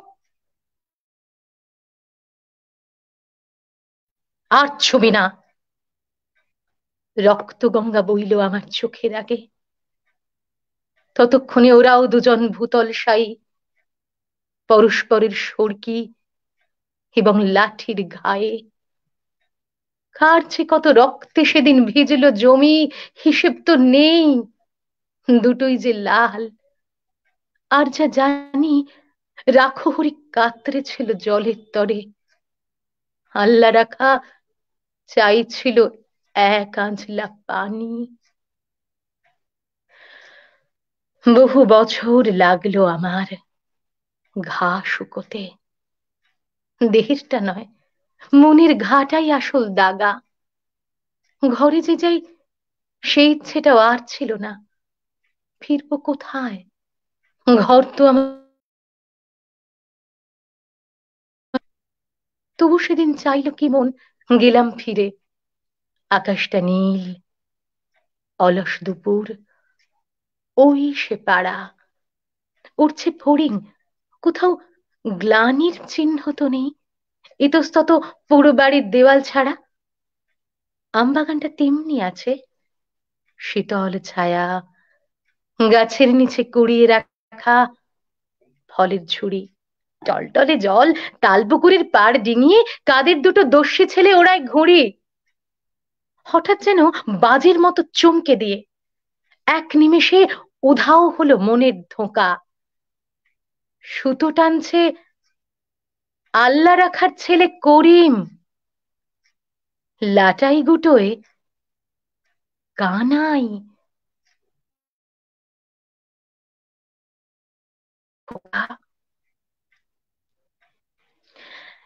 এই ভারতবর্ষই চাই আমরা দেখতে, আমাদের সবার বোধহয় কাম্য। নমস্কার। সত্যি আজকের এই বিশেষ দিনে যে বিশেষ মানুষটির জন্য আজকের দিনটি একটু অন্যরকম, তার স্বপ্নটা পূরণ হোক, সেই স্বাধীন ভারতবর্ষকে এই রূপেই আমরা দেখতে চাই। আপনাদের প্রত্যেকের উচ্চারণে সমৃদ্ধ হয়ে উঠছে আমাদের আয়োজন, আন্তর্জাতিক আবৃত্তি আলাপ, সাথে সংলাপী সুবীর এবং ইচ্ছেবাড়ির যৌথ উদ্যোগে এই আয়োজনে আমাদের সঙ্গে এখন আছেন শিলিগুড়ির কৃষ্ণা কর। নমস্কার। আন্তর্জাতিক আবৃত্তি আলাপের সন্ধ্যায় আমি যুক্ত হতে পেরে সত্যিই আনন্দিত। অনেক ধন্যবাদ জানাই সুবীরকে এবং অভয়াকে এই আয়োজনের জন্য। আমার প্রথম নিবেদন বিশ্বকবি রবীন্দ্রনাথ ঠাকুরের বোঝাপড়া। মনিরে আজ কহ যে ভালো মন্দ যাহাই আসুক, সত্যেরে লও সহজে। কেউ বা তোমায় ভালোবাসে, কেউ বা বাসতে পারে না যে। কেউ বিকিয়ে আছে, কেউ বা সিকি পয়সা ধারে না যে। কতকটা যে স্বভাব তাদের, কতকটা বা তোমারও ভাই। কতকটা এ ভবের গতিক, সবার তরে নহে সবাই। তোমায় কতক ফাঁকি দেবে, তুমিও কতক দেবে ফাঁকি। তোমার ভোগে কতক পড়বে, পরের ভোগে থাকবে বাকি। মানধাতারি আমল থেকে চলে আসছে এমনি রকম। তোমারই কি এমন ভাগ্য, বাঁচিয়ে যাবে সকল জখম। মনেরে আজ কহ যে ভালো মন্দ যাহাই আসুক, সত্যেরে লও সহজে। অনেক ঝঞ্ঝা কাটিয়ে বুঝি এলে সুখের বন্দরেতে। জলের তলে পাহাড় ছিল, লাগলো বুকের অন্দরেতে। মুহূর্তেকে পাঁজরগুলো উঠল কেঁপে আর্তরবে। তাই নিয়ে কি সবার সঙ্গে ঝগড়া করে মরতে হবে? ভেসে থাকতে পারো যদি, সেইটে সবার চেয়ে শ্রেয়। না পারো তো বিনা বাক্যে টুক করিয়া ডুবে যেও। এটা কিছু অপূর্ব নয়, ঘটনার সামান্য খুবই। শঙ্কা যেথায় করে না কেউ, সেইখানে হয় জাহাজ ডুবি। মনেরে তাই কহ যে ভালো মন্দ যাহাই আসুক, সত্যেরে লও সহজে। তোমার মাপে হয়নি সবাই, তুমিও হওনি সবার মাপে। তুমি মরো কারো ঠেলায়, কেউ বা মরে তোমার চাপে। তবু ভেবে দেখতে গেলে এমনি কিসের টানাটানি। তেমন করে হাত বাড়ালে সুখ পাওয়া যায় অনেকখানি। আকাশ তবু সুনীল থাকে, মধুর ঠেকে ভোরের আলো। মরণ এলে হঠাৎ দেখি মরার চেয়ে বাঁচাই ভালো। যাহার লাগি চক্ষু বুঝে বহিয়ে দিলাম অশ্রু সাগর, তাহারে বাতিও দেখি বিশ্বভুবন মস্ত ডাগর। মনেরে তাই কহ যে ভালো মন্দ যাহাই আসুক, সত্যেরে লও সহজে। নিজের ছায়া মস্ত করে অস্তাচলে বসে বসে আধার করে তোলো যদি জীবনখানা নিজের দোষে। বিধির সঙ্গে বিবাদ করে নিজের পায়েই কুড়ুল মারো। দোহাই তবে এ কার্যটা যত শীঘ্র পারো সারো। খুব খানিকটা কেঁদে কেটে অশ্রু ঢেলে ঘরা ঘরা, মনের সঙ্গে এক রকমে করে নে ভাই বোঝাপড়া। তাহার পরে আধার ঘরে প্রদীপ খানি জ্বালিয়ে তোলো। ভুলে যা ভাই কাহার সঙ্গে কতটুকুন তফাৎ হলো। মনেরে আজ কহ যে ভালো মন্দ যাহাই আসুক, সত্যিরে লও সহজে। আমার পরবর্তী নিবেদন কবি শঙ্খ ঘোষের সুর সুহাগী। একটা কথা বলবো তোমায় আজকে বিকেল বেলা, থামাও তোমার খুনসুটি আর থামাও তোমার খেলা। শোনো একটা কথা, শোনো একটা কথা, মেঘের ঘটা দেখো আকাশ জুড়ে। এখন আমার মন চাইছে মেঘু মল্লার সুরে তুমি গান শোনাবে। তুমি গান শোনাবে, ভাববে ভাবে পড়বে গোটা বাড়ি। যে যেখানে আছে সবাই আসবে তাড়াতাড়ি তোমার গান শুনতে। তোমার গান শুনতে বৈকুণ্ঠে দেবতারাও জড়ো, ভাবেন তারা কেমন করে এমন গান যে করো। এমন সুর সোহাগী, এমন সুর সোহাগী এ বৈরাগী এলেন কোথার থেকে, এই না ভেবে তোমার গানে আপ্লুত প্রত্যেকে। করেন পুষ্পবৃষ্টি, করেন পুষ্পবৃষ্টি, সেই জিনিসটি কেমন যে তা জানো। আকাশ থেকে রূপোর রেখা মাটিতে ছলকানো সে এক বাদল ধারা, সে এক বাদল ধারা আত্মহারা তোমার মাথায় ঝরে। আজ বিকেলে তাই তো সবাই বলছি সমস্বরে, তুমি গান গেয়ে যাও, তুমি গান গেয়ে যাও, গান গেয়ে যাও, গান গেয়ে যাও। নমস্কার। বাহ, খুব খুব ভালো। আমরা আমাদের আজকের আবৃত্তি আসরের একদম শেষ লগ্নে এসে পৌঁছে গেছি, কিন্তু রয়েছে একটা মনোগ্রাহী আলোচনা। তবে আলোচনার আগে আমরা আমাদের আজকের আসরের যিনি শেষ উচ্চারণ করবেন আবৃত্তিকে, তিনি হলেন দীপান্বিতা দেব ভট্টাচার্য। নমস্কার। সাথী সংলাপী সুবীর এবং ইচ্ছে বাড়িকে অনেক ধন্যবাদ এরকম একটা জমজমাট আবৃত্তি উৎসব আমাদের সামনে তুলে ধরার জন্য এবং আমাদের এর মধ্যে অংশগ্রহণ করার একটা অপরচুনিটি করে দেওয়ার জন্য। সরাসরি কবিতায় চলে যাচ্ছি। বহুশ্রুত কবিতা, কিন্তু আমার ভীষণ মনটা টানে, তাই শেয়ার করছি। মেঘ বলতে আপত্তি কি? বেশ, বলতে পারি। ছাদের উপর মেঘ দাঁড়াতো ফুল পিসিমার বাড়ি। গ্রীষ্ম ছুটি চলছে তখন। তখন মানে কবে? আমার যদি 14, মেঘের 16-17 হবে। ছাদের থেকে হাতছানি দিত, ক্যারম খেলবি? আয়। সারা দুপুর কাহা তকার ক্যারম খেলা যায়, সেই জন্যই জোচ্চুরি হয়। হ্যাঁ, জোচ্চুরি হতো। আমার যদি 14, মেঘের 15-16 মতো। ঘুরিয়ে দিতে জানতো খেলা শক্ত ঘুঁটি পেলে, জায়গা মতো সরিয়ে নিত আঙুল দিয়ে ঠেলে। শুধু আঙুল, বোর্ডের ওপর লম্বা ফ্রকের ঝুল ছপাং ফেলে ঘটিয়ে দিত ঘুটির দিক ভুল। এই এই এখানে না, না ওখানে, এইটা না ওইটা, ছাপিয়ে পড়ে ছিনিয়ে নিল ঘুটির বাক্সটা। ঘুটিরও সেই প্রথম মরণ। প্রথম মরা মানে বুঝবে শুধু তারাই যারা ক্যারম খেলা জানে। চলেও গেল কদিন পরে, মেঘ যেমন যায়, কাঠ ফাটা রোদ দাঁড়িয়ে পড়ল মেঘের জায়গায়। খেলা শেখাও, খেলা শেখাও, হাপিত্তেশ কাক। কলসিতে ঠোঁট ডুবিয়েছিল, জল তো পুড়ে খাক। খাক হওয়া সেই কলসি আবার পরের বছর জলে। ভরলো কেমন তোমায়? ধ্যাৎ, সেসব কি কেউ বলে? আত্মীয় হয়, আত্মীয় হয়, আত্মীয় না ছাই। সত্যি করে বলো এবার, সব জানতে চাই। 2-1 ক্লাসের বয়স বেশি। গ্রীষ্ম ছুটি হলে ঘুরেও গেছে কয়েক বছর, এই জানে সকলে। আজকে দগ্ধ গ্রীষ্ম আমার, তোমায় বলতে পারি। মেঘ দেখতাম ছাদের ঘরে, ফুল পিসিমার বাড়ি। আমার দ্বিতীয় পরিবেশনা আরেকটি প্রেমের গল্প। এরকম কোনো বন্ধু হয়তো আমাদের সবারই আছে, প্রেমের একটি সম্পূর্ণ অন্যরকম একটি আঙ্গিক। সে যদি তোমাকে অগ্নিতে ফেলে মারে, বিনা চেষ্টায় মরে যাব একেবারে। সে যদি তোমাকে মেঘে দেয় উত্থান, বৃষ্টিতে আমি বৃষ্টিতে খান খান। সে যদি তোমাকে পিষে করে ধুলোবালি, পথ থেকে পথে উড়ে উড়ে যাব খালি। উড়বে?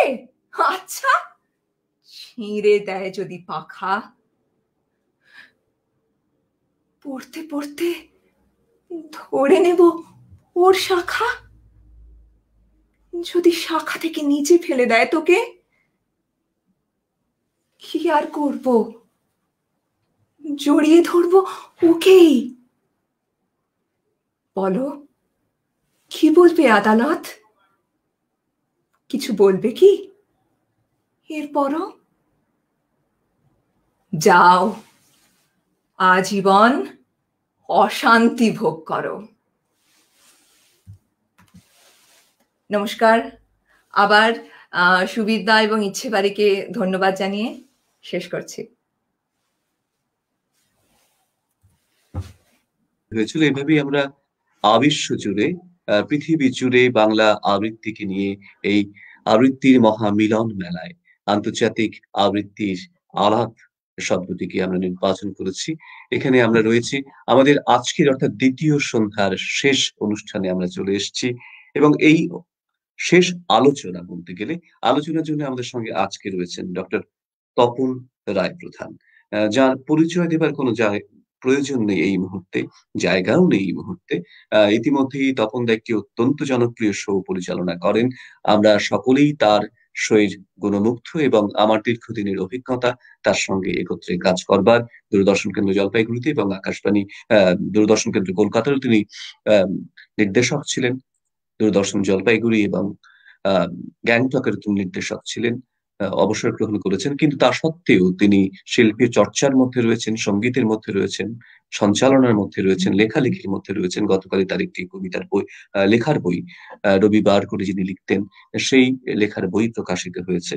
তখন দা এমন একটি বিষয় নিয়ে আমাদের বলবেন যে সত্যি সত্যি আবৃত্তি করলে, আবৃত্তি শিখলে, আবৃত্তি চর্চা করলে কি অনেক আমরা যে পেশার জগতে ঢুকতে চাই সেই পেশার জগতের পথ প্রশস্ত হয়? বহু পথ, পেশার পথ কি প্রশস্ত করে আবৃত্তি? সত্যি সত্যি কি প্রয়োজন আছে যে আমাদের পেশার জগতে প্রবেশ করবার জন্য আবৃত্তি শিক্ষার, নাকি শুধুমাত্রই আমাদের একটি ভালো লাগার জায়গাকে তৈরি করে, ক্ষেত্রকে নির্মাণ করে, ক্ষেত্রকে প্রসারিত করে? কি সেটি নিয়ে তখন আজকের আমাদের আলোচনা, যে আবৃত্তি বহু পেশার পথকে সহজ করে। আমরা 18 মিনিট বিলম্বে যাচ্ছি, কিন্তু তপনদার এই বক্তৃতা শুনবার জন্য, আলোচনা শুনবার জন্য এখনো প্রচুর মানুষ পৃথিবী জুড়ে অপেক্ষা করছেন। তপনদা এখনো বলবেন আবৃত্তি সত্যি বহু পেশার পথকে সহজ করে। আমাদের সামনে এই মুহূর্তে ডক্টর তপন রায় প্রধান। ধন্যবাদ সুবীর। রাত 10টা 20, ও ঠিকই বলেছে, আমরা 18 মিনিট বিলম্বে চলছি, কিন্তু রাত 10টা 20 হোক আর রাত 11টা হোক,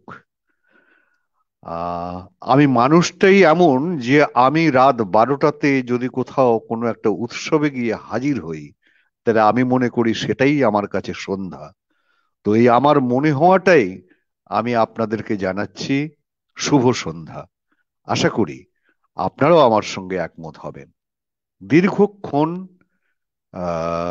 এবং দ্বিতীয় পর্যায়ে এসে এই শেষ অনুষ্ঠানে দাঁড়িয়ে, দ্বিতীয় দিনের শেষ অনুষ্ঠান, এইখানে দাঁড়িয়ে আমি প্রথম আন্তরিক অভিনন্দন, শুভেচ্ছা এবং ভালো লাগা জানাই সাথে সংলাপে সুবীর এবং ইচ্ছে বাড়ি, যাদের যৌথ প্রয়াসে এরকম একটা মহতী অনুষ্ঠান, আন্তর্জাতিক আবৃত্তি আলাপ, তারা সংগঠিত করেছেন এবং দুদিন খুব সুচারুভাবে এটি পরিচালনা করে গেলেন সুবীর এবং তার সঙ্গী সাথীরা।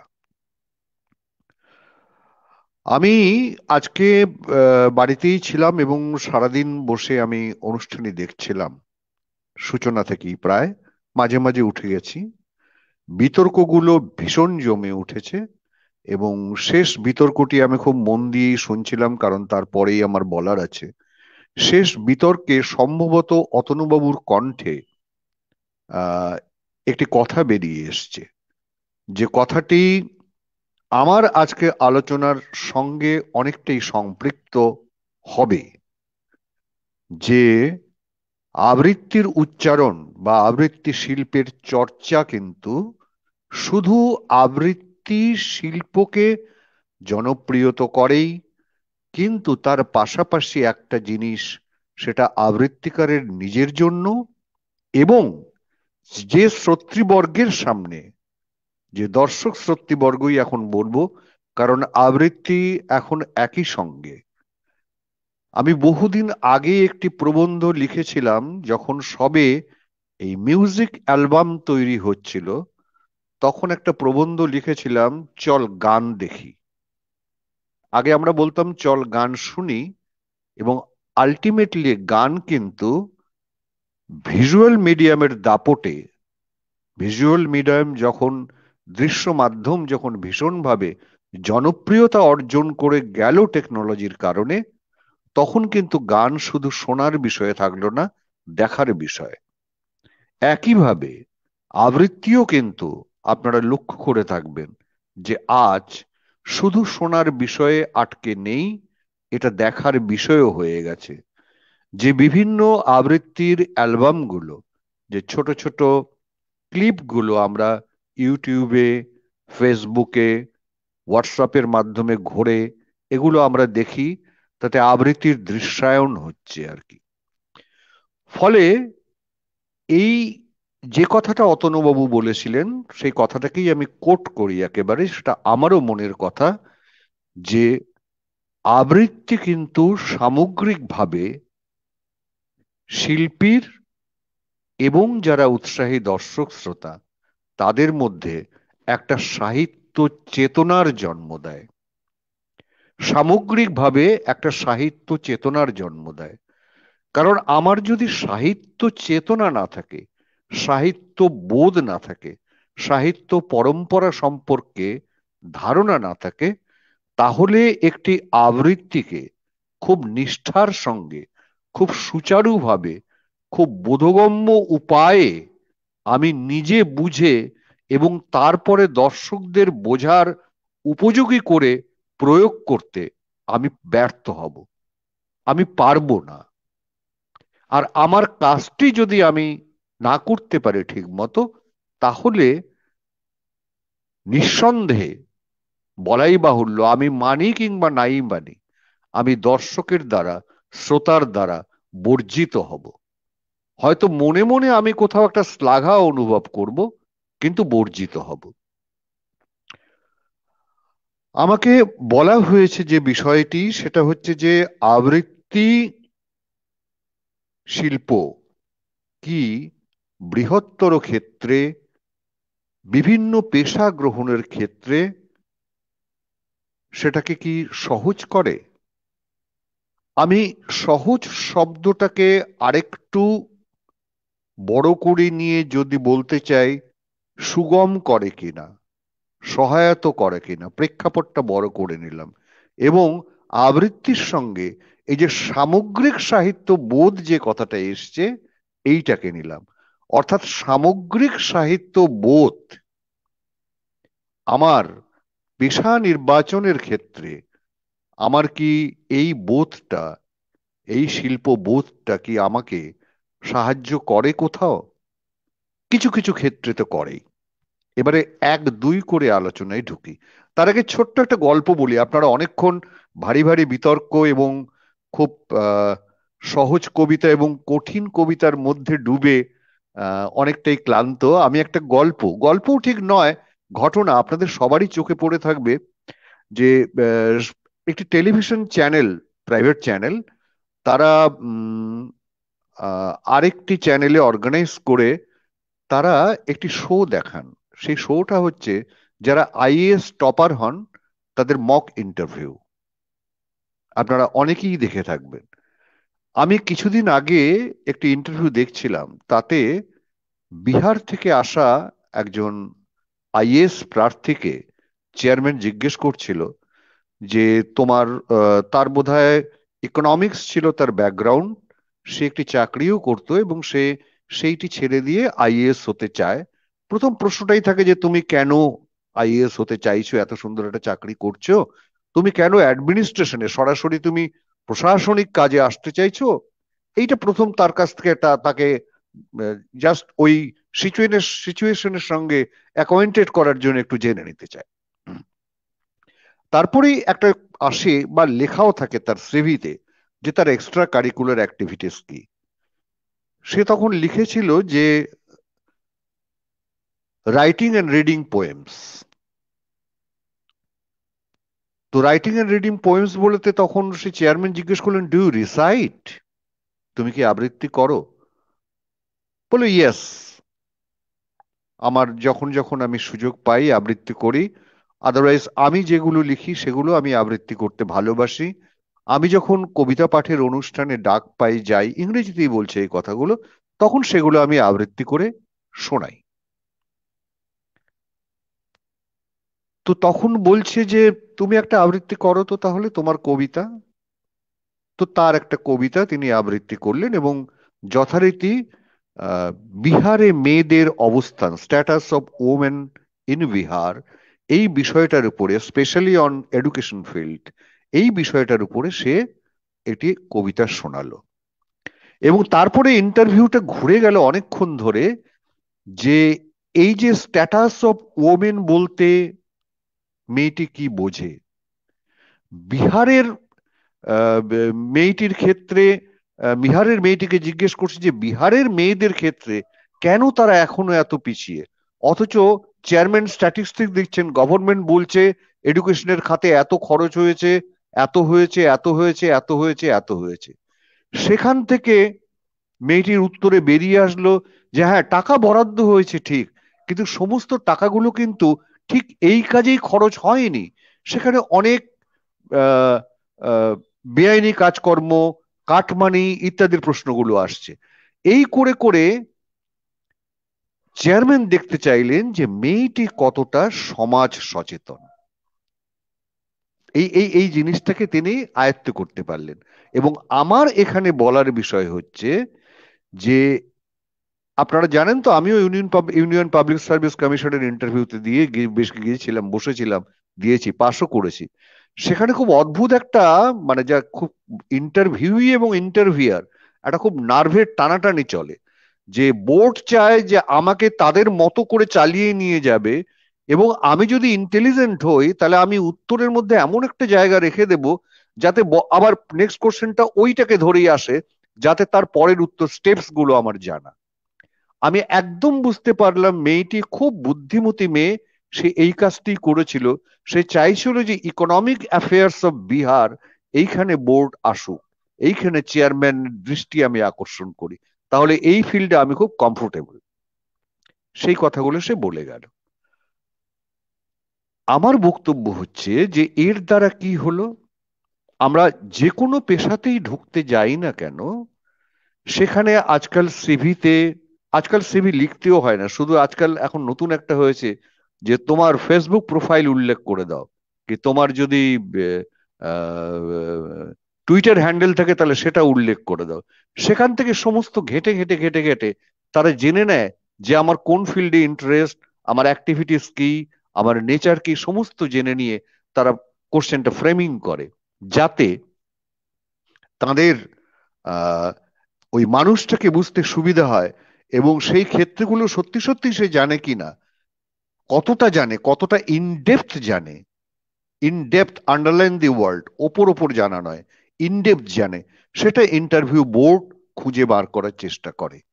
তাহলে আমি যদি আবৃত্তি শিখতে গিয়ে যদি সামগ্রিকভাবে সাহিত্য বোধের ওপরে আমার খুব সম্যক ধারণা জন্মে যায়, তাহলে কি হবে, আমি যখন আমার সিভিতে লিখব যে আমি আবৃত্তি করি, এবং আমাকে যদি সেই বিষয়ের উপরে কোনো প্রশ্ন করা হয়, ওরা চাইবেই এক্সট্রা কারিকুলার অ্যাক্টিভিটিসের উপরে প্রশ্ন থাকবেই। এবং তখন যদি আমি বোর্ডকে ঘুরিয়ে নিয়ে এসে আমার সাহিত্যের জগতে টেনে এনে ফেলে দিতে পারি, এবং সেখানে কিন্তু আমার কমন গেম, আমার জেতা খেলা, আমি বোর্ডকে ইমপ্রেস করতে পারবো। এই একটা সামগ্রিক দিক। এবারে আমি আসছি 1 নম্বর 2 নম্বর করে কিছু কথাতে। এক, আবৃত্তি স্বয়ং একটি পেশা, স্বয়ং একটি পেশা। আবৃত্তি স্বয়ং একটি পেশা। আমরা যদি কেউ চাই, এই উদাহরণ এখন প্রতিষ্ঠিত যে শুধু আবৃত্তিকে পেশা করেই সুন্দরভাবে সমাজে মাথা উঁচু করে জীবনযাপন করা যায়, এই উদাহরণ আমাদের সামনে তৈরি হয়েছে। তাহলে এটা অসম্ভব নয়, এটা প্রমাণিত। কিন্তু তার জন্য যে শ্রম, যে নিষ্ঠা, যে সাহিত্যবোধ, যে সময়, যে ডেডিকেশন, যে পরিশ্রম, যে কসরত, প্রতিনিয়ত নিজেকে পরীক্ষার মধ্য দিয়ে নিয়ে গিয়ে নিজেকে চর্চিত করা, নিজেকে প্রস্তুত করা, এই কাজটি কিন্তু আমি একটি কবিতা মুখস্থ করলাম। চন্দ্রিকা আজকে তার বিতর্কে একটা জায়গায় উল্লেখ করছিল, আমি কাউকে ছোট না করে ঠিক একই কথার প্রতিধ্বনি আমি একটু করছি। আমি আজকে অনেকেরই আবৃত্তি শুনেছি। আমি কেন সেগুলোকে আবৃত্তি বলবো, এটা নিয়ে আমার কাছে একটা বিরাট প্রশ্ন আছে। আবৃত্তি কিন্তু খুব সহজ শিক্ষার জিনিস নয়। আবৃত্তি করতে গেলে কি কি হয়, যে কারণে আমি বলছি যে বহু পেশার পথকে পরিষ্কার করে। শুধু দুমদুম করে বলে গেলাম এটা করে ওটা করে ওটা করে, তাতে হবে না। আমি বলছি যে আবৃত্তি করতে গেলে এক তো প্রথম আলোচনায় আমি বলেইছি যে আমার সাহিত্য বোধ জন্মায়। আমি সাহিত্য বোধে যদি খুব সমৃদ্ধ হই, তাহলে যে কোনো বিষয়ের উপরে আলোচনায়, সাহিত্যের যে কোনো দিকের আলোচনাতে আমি এমন কিছু কথা, এমন কিছু উদাহরণ, এমন কিছু রেফারেন্স আমি টেনে আনতে পারবো যে আমার বাগ্মিতায় মানুষ, ইন্টারভিউ বোর্ড, আমার পরীক্ষক, আমার শিক্ষক, তারা আমার বন্ধু বান্ধব পারিপার্শ্বিক, আমি যেখানেই যাব তারা আমাতে মুগ্ধ হতে বাধ্য। এই যে মুগ্ধতা অর্জন করা মানেই কিন্তু কিছু মানুষের চোখের সামনে আমি এমন একটা জায়গায় চলে যাব যে যেখানে 50 জনের একটা গ্যাদারিং আছে, আমি যদি যাই আমাকে তারা একেবারেই মানে আমার দিকে ফিরে তাকাবে না, এমনটা হতে পারে না। আমার মধ্যে সেই যদি বাগ্মিতা থাকে, আমার মধ্যে সেই যদি বোধ থাকে, অর্থাৎ আমি একটা সেন্টার অফ অ্যাট্রাকশনে, ফেসিং ইন দ্য ক্রাউড নয়, I will always be in center of attraction. If not center, at least reflected glory তে আমি আছি। অর্থাৎ I am existing. Wherever I go, I am existing.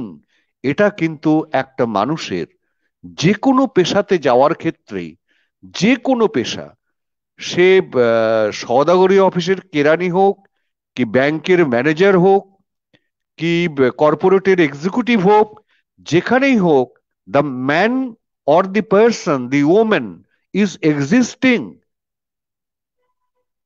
এইটা কিন্তু একটা বিরাট, তিনি ম্যাটার করছেন আমার সামনে, তাকে আমি অস্বীকার করতে পারছি না।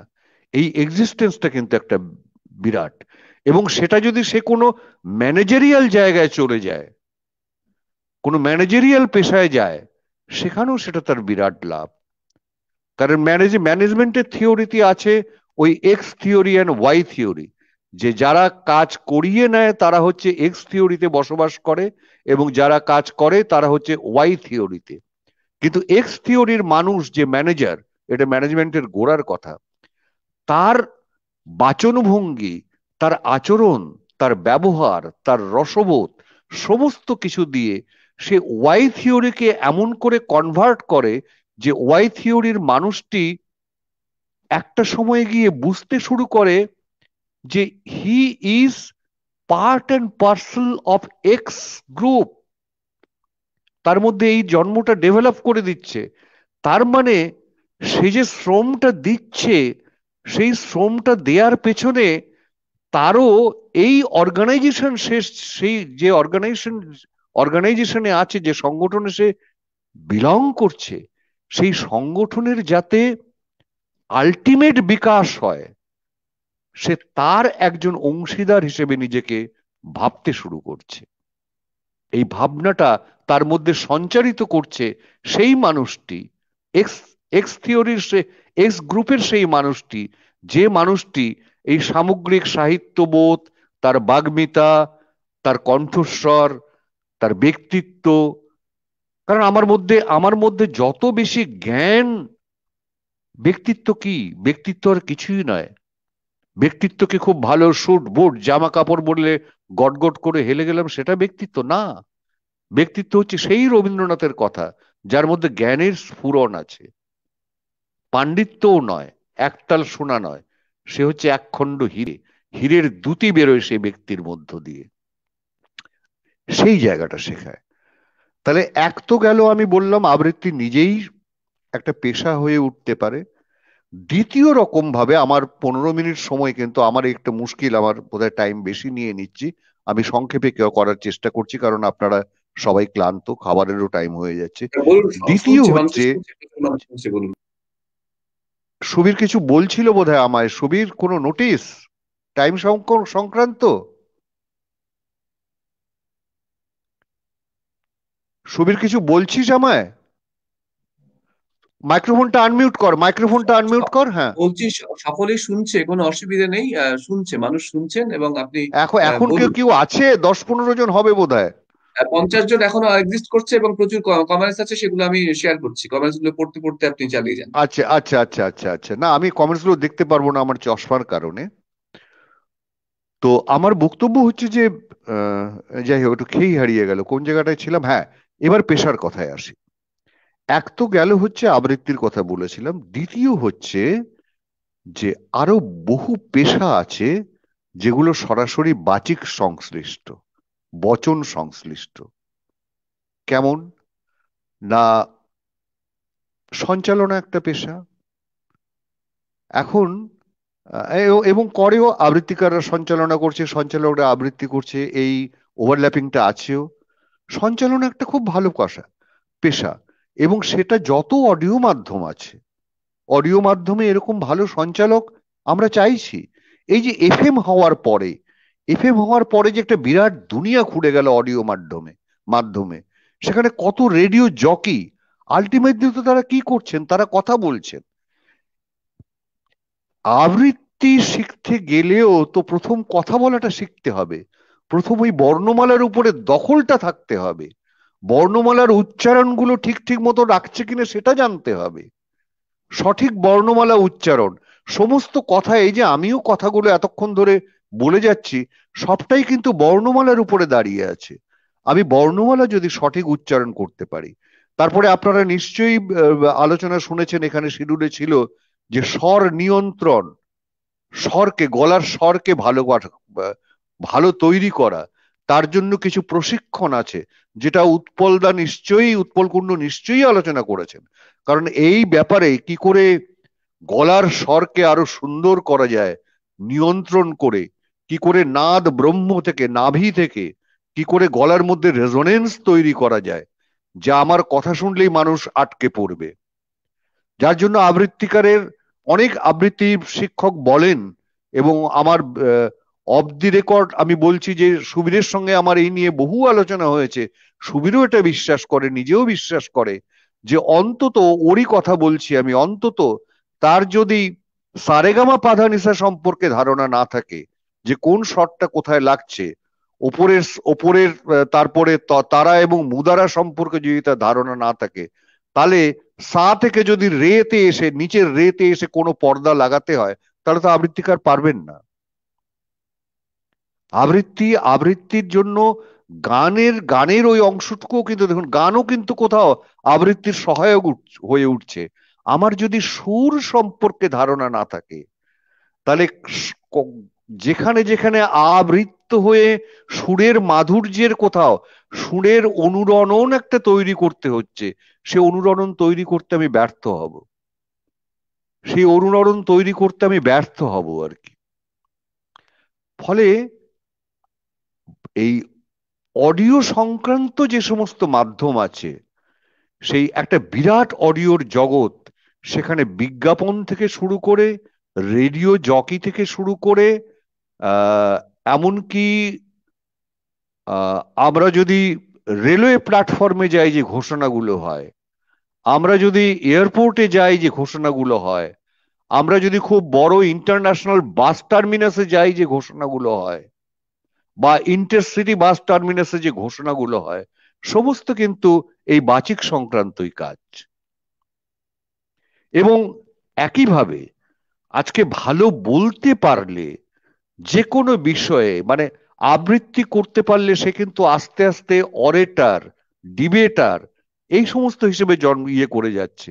এবং সে যদি ভালো কথা বলতে পারে, তাহলে পিআর সংক্রান্ত যে জবগুলো আছে, পাবলিক রিলেশনস এর যে জবগুলো আছে, একজন পিআর ম্যান, একজন পাবলিক রিলেশনস অফিসারের খুব বড় কাজ হচ্ছে যে তিনি যে কথাটি বলতে চাইছেন সেই কথাটি অপর পক্ষকে, অপর পক্ষের মানসিকতা বুঝে তিনি ঠিক মতো বোঝাতে পারছেন কিনা।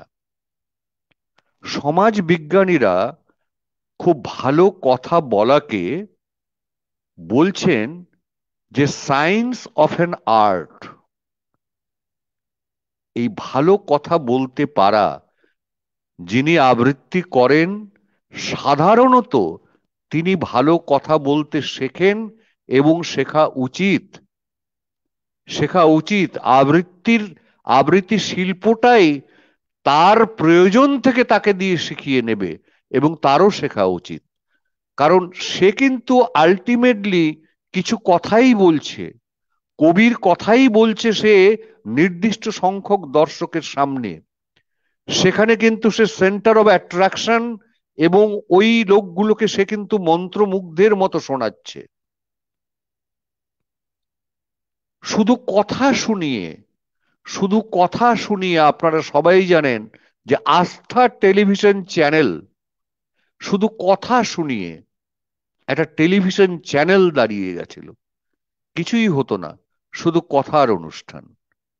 তারা ধর্ম নিয়ে কথা বলতো, তারা যোগব্যায়াম নিয়ে কথা বলতো, তারা মননের, এবং আজকে এরকম আরো বিখ্যাত বিখ্যাত অরেটার সমস্ত জানি, আপনারা দেখেছেন যারা বলেন। আমি বাংলাদেশের একজন অধ্যাপকের কথা জানি, হচ্ছে স্যার আবু সাইদ স্যার, যার বক্তৃতা আপনারা অনেকেই শোনেন। আমি অনেক ছাত্রছাত্রীকে এটা রেফারেন্স দিই যে তার বক্তৃতা শোনো, কত জ্ঞান। আবৃত্তি বিষয়ে বলতে গিয়েও তিনি কত সাহিত্যের রেফারেন্স টেনে আনছেন, এবং তিনি যখন আবৃত্তি করছেন কি সুন্দর তার বোধ থেকে আবৃত্তি করছেন। যে কোনো আবৃত্তিকারকে তিনি চ্যালেঞ্জ করতে পারেন, যে কোনো আবৃত্তিকারকে তিনি চ্যালেঞ্জ করতে পারেন। ওরকম একজন আশি ছুঁই ছুঁই মানুষের কাছে গিয়ে যে কোনো আবৃত্তিকারকে তিনি চ্যালেঞ্জ করতে পারেন। কি অসাধারণ তার বোধ। অর্থাৎ এবং কি হয় যে আমি যদি এটা শিখি, একজন শিক্ষক যদি আবৃত্তি শেখেন, বা আবৃত্তি শেখার পরেও তারা শিক্ষক হয়েছে, শিক্ষকতাতে গিয়ে তিনি যখন ছাত্রদের সঙ্গে কমিউনিকেট করছেন, তার কণ্ঠস্বর যদি ভালো হয়, তার বাচনভঙ্গি যদি ভালো হয়, তিনি যদি সুন্দর রেফারেন্স দিয়ে সাহিত্য থেকে, বিজ্ঞান থেকে, সমাজবিজ্ঞান থেকে, মনস্তত্ত্ব থেকে, সমস্ত কিছু থেকে রেফারেন্স দিয়ে কথা বলেন, তাহলে তিনি একজন ভালো শিক্ষক হিসেবে পরিগণিত হয়ে ওঠেন। বিএড কলেজে তিনি যদি পড়তে যান, কেউ একজন যে ভালো বিএড হবে, কি জানি বলে, সে বিএড পাশ করে সে ভালো শিক্ষক হবে, সে পরীক্ষায় পাশ করবে। পরীক্ষা পাশের সময়ও তো মাস্টারমশাইরা গিয়ে শোনেন যে কেমন ক্লাস নিচ্ছে।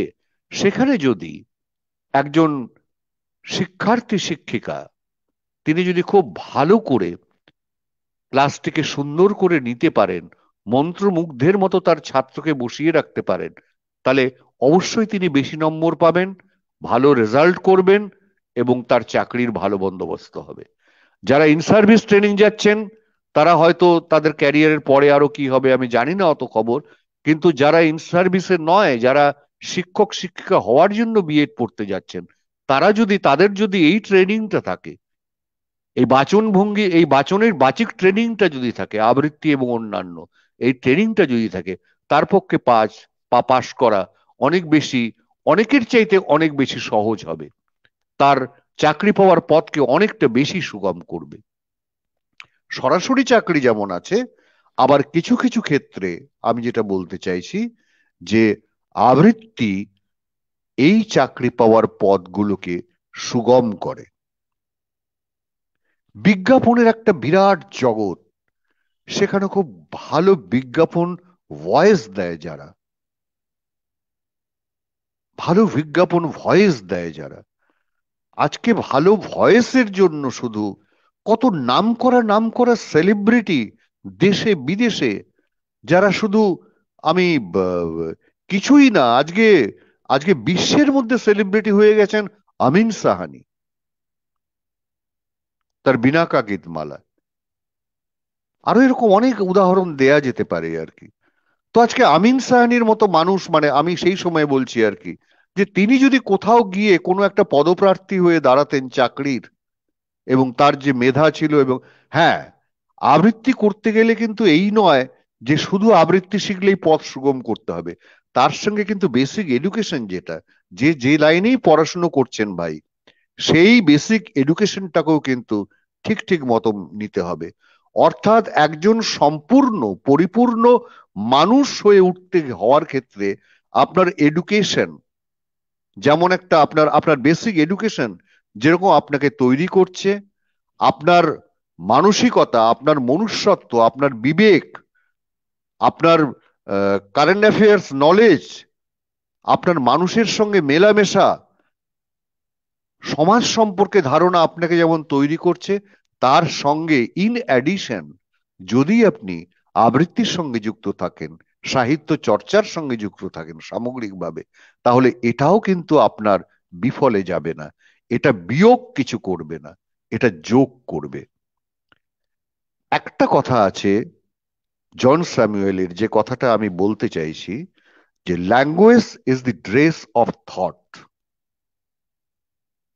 Language is the dress of thought.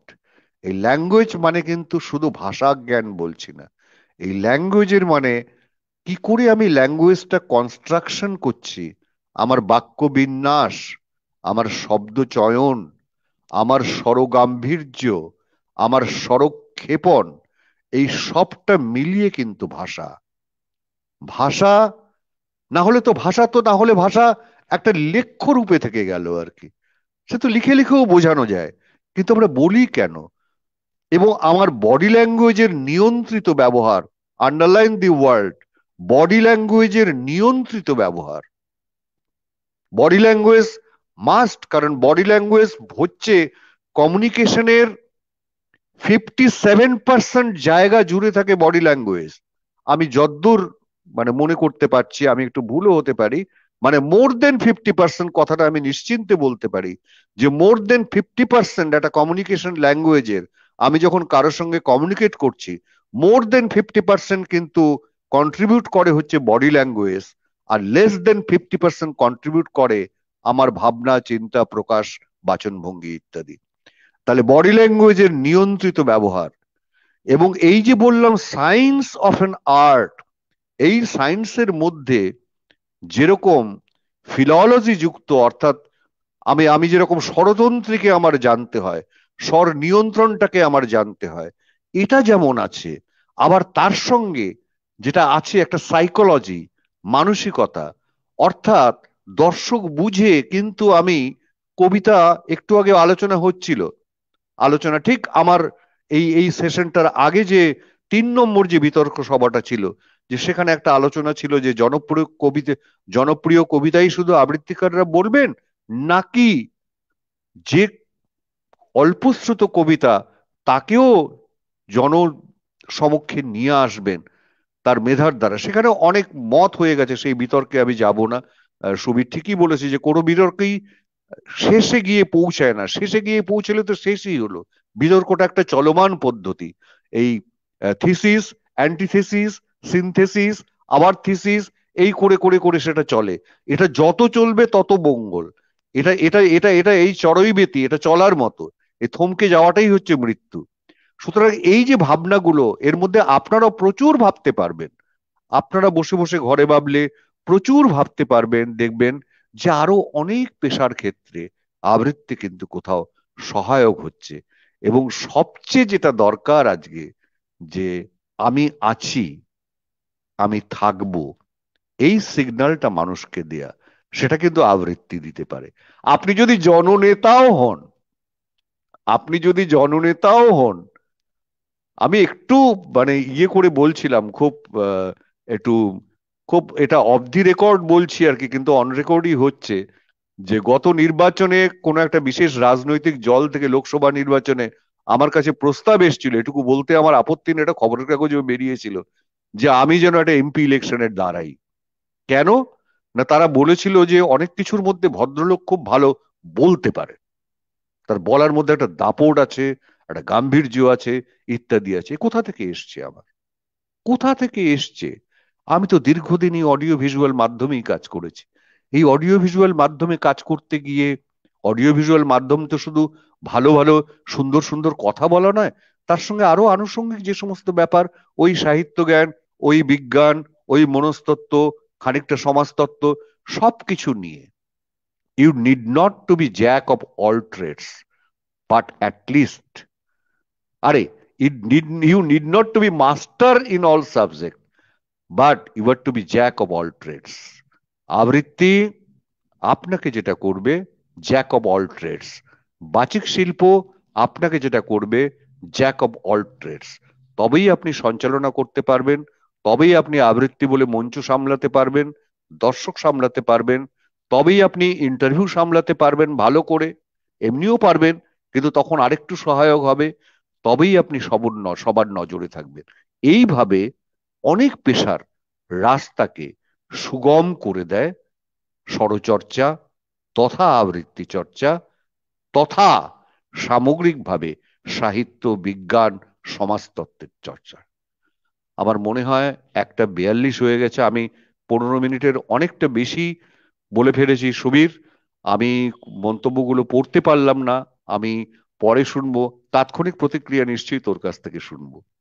ডোবালাম নাকি? এত মন্তব্য এসছে, এখনো 60 জন মানুষ দেখছেন, রাত 10:54, মানে 11টা ছুঁই ছুঁই। সেক্ষেত্রে আমরা 18 মিনিট পরে শুরু করেছিলাম ঠিকই, কিন্তু আপনার নির্ধারিত সময় প্রায় ডবল বলেছেন। তা সত্ত্বেও 60 জন মানুষ জাস্ট এখন বলা থামিয়ে দিলেন বলে 5 জন কমে গেল, 55 জন। এবং এখনো কমেন্টস এসেই যাচ্ছে অবিরত, এবং তাতেই মনে হচ্ছে একরাশ মুগ্ধতা নিয়ে সারা বিশ্ব জুড়ে মানুষ দেখছেন, এবং আপনার বলায় তারা ঋদ্ধ হচ্ছেন, সমৃদ্ধ হচ্ছেন।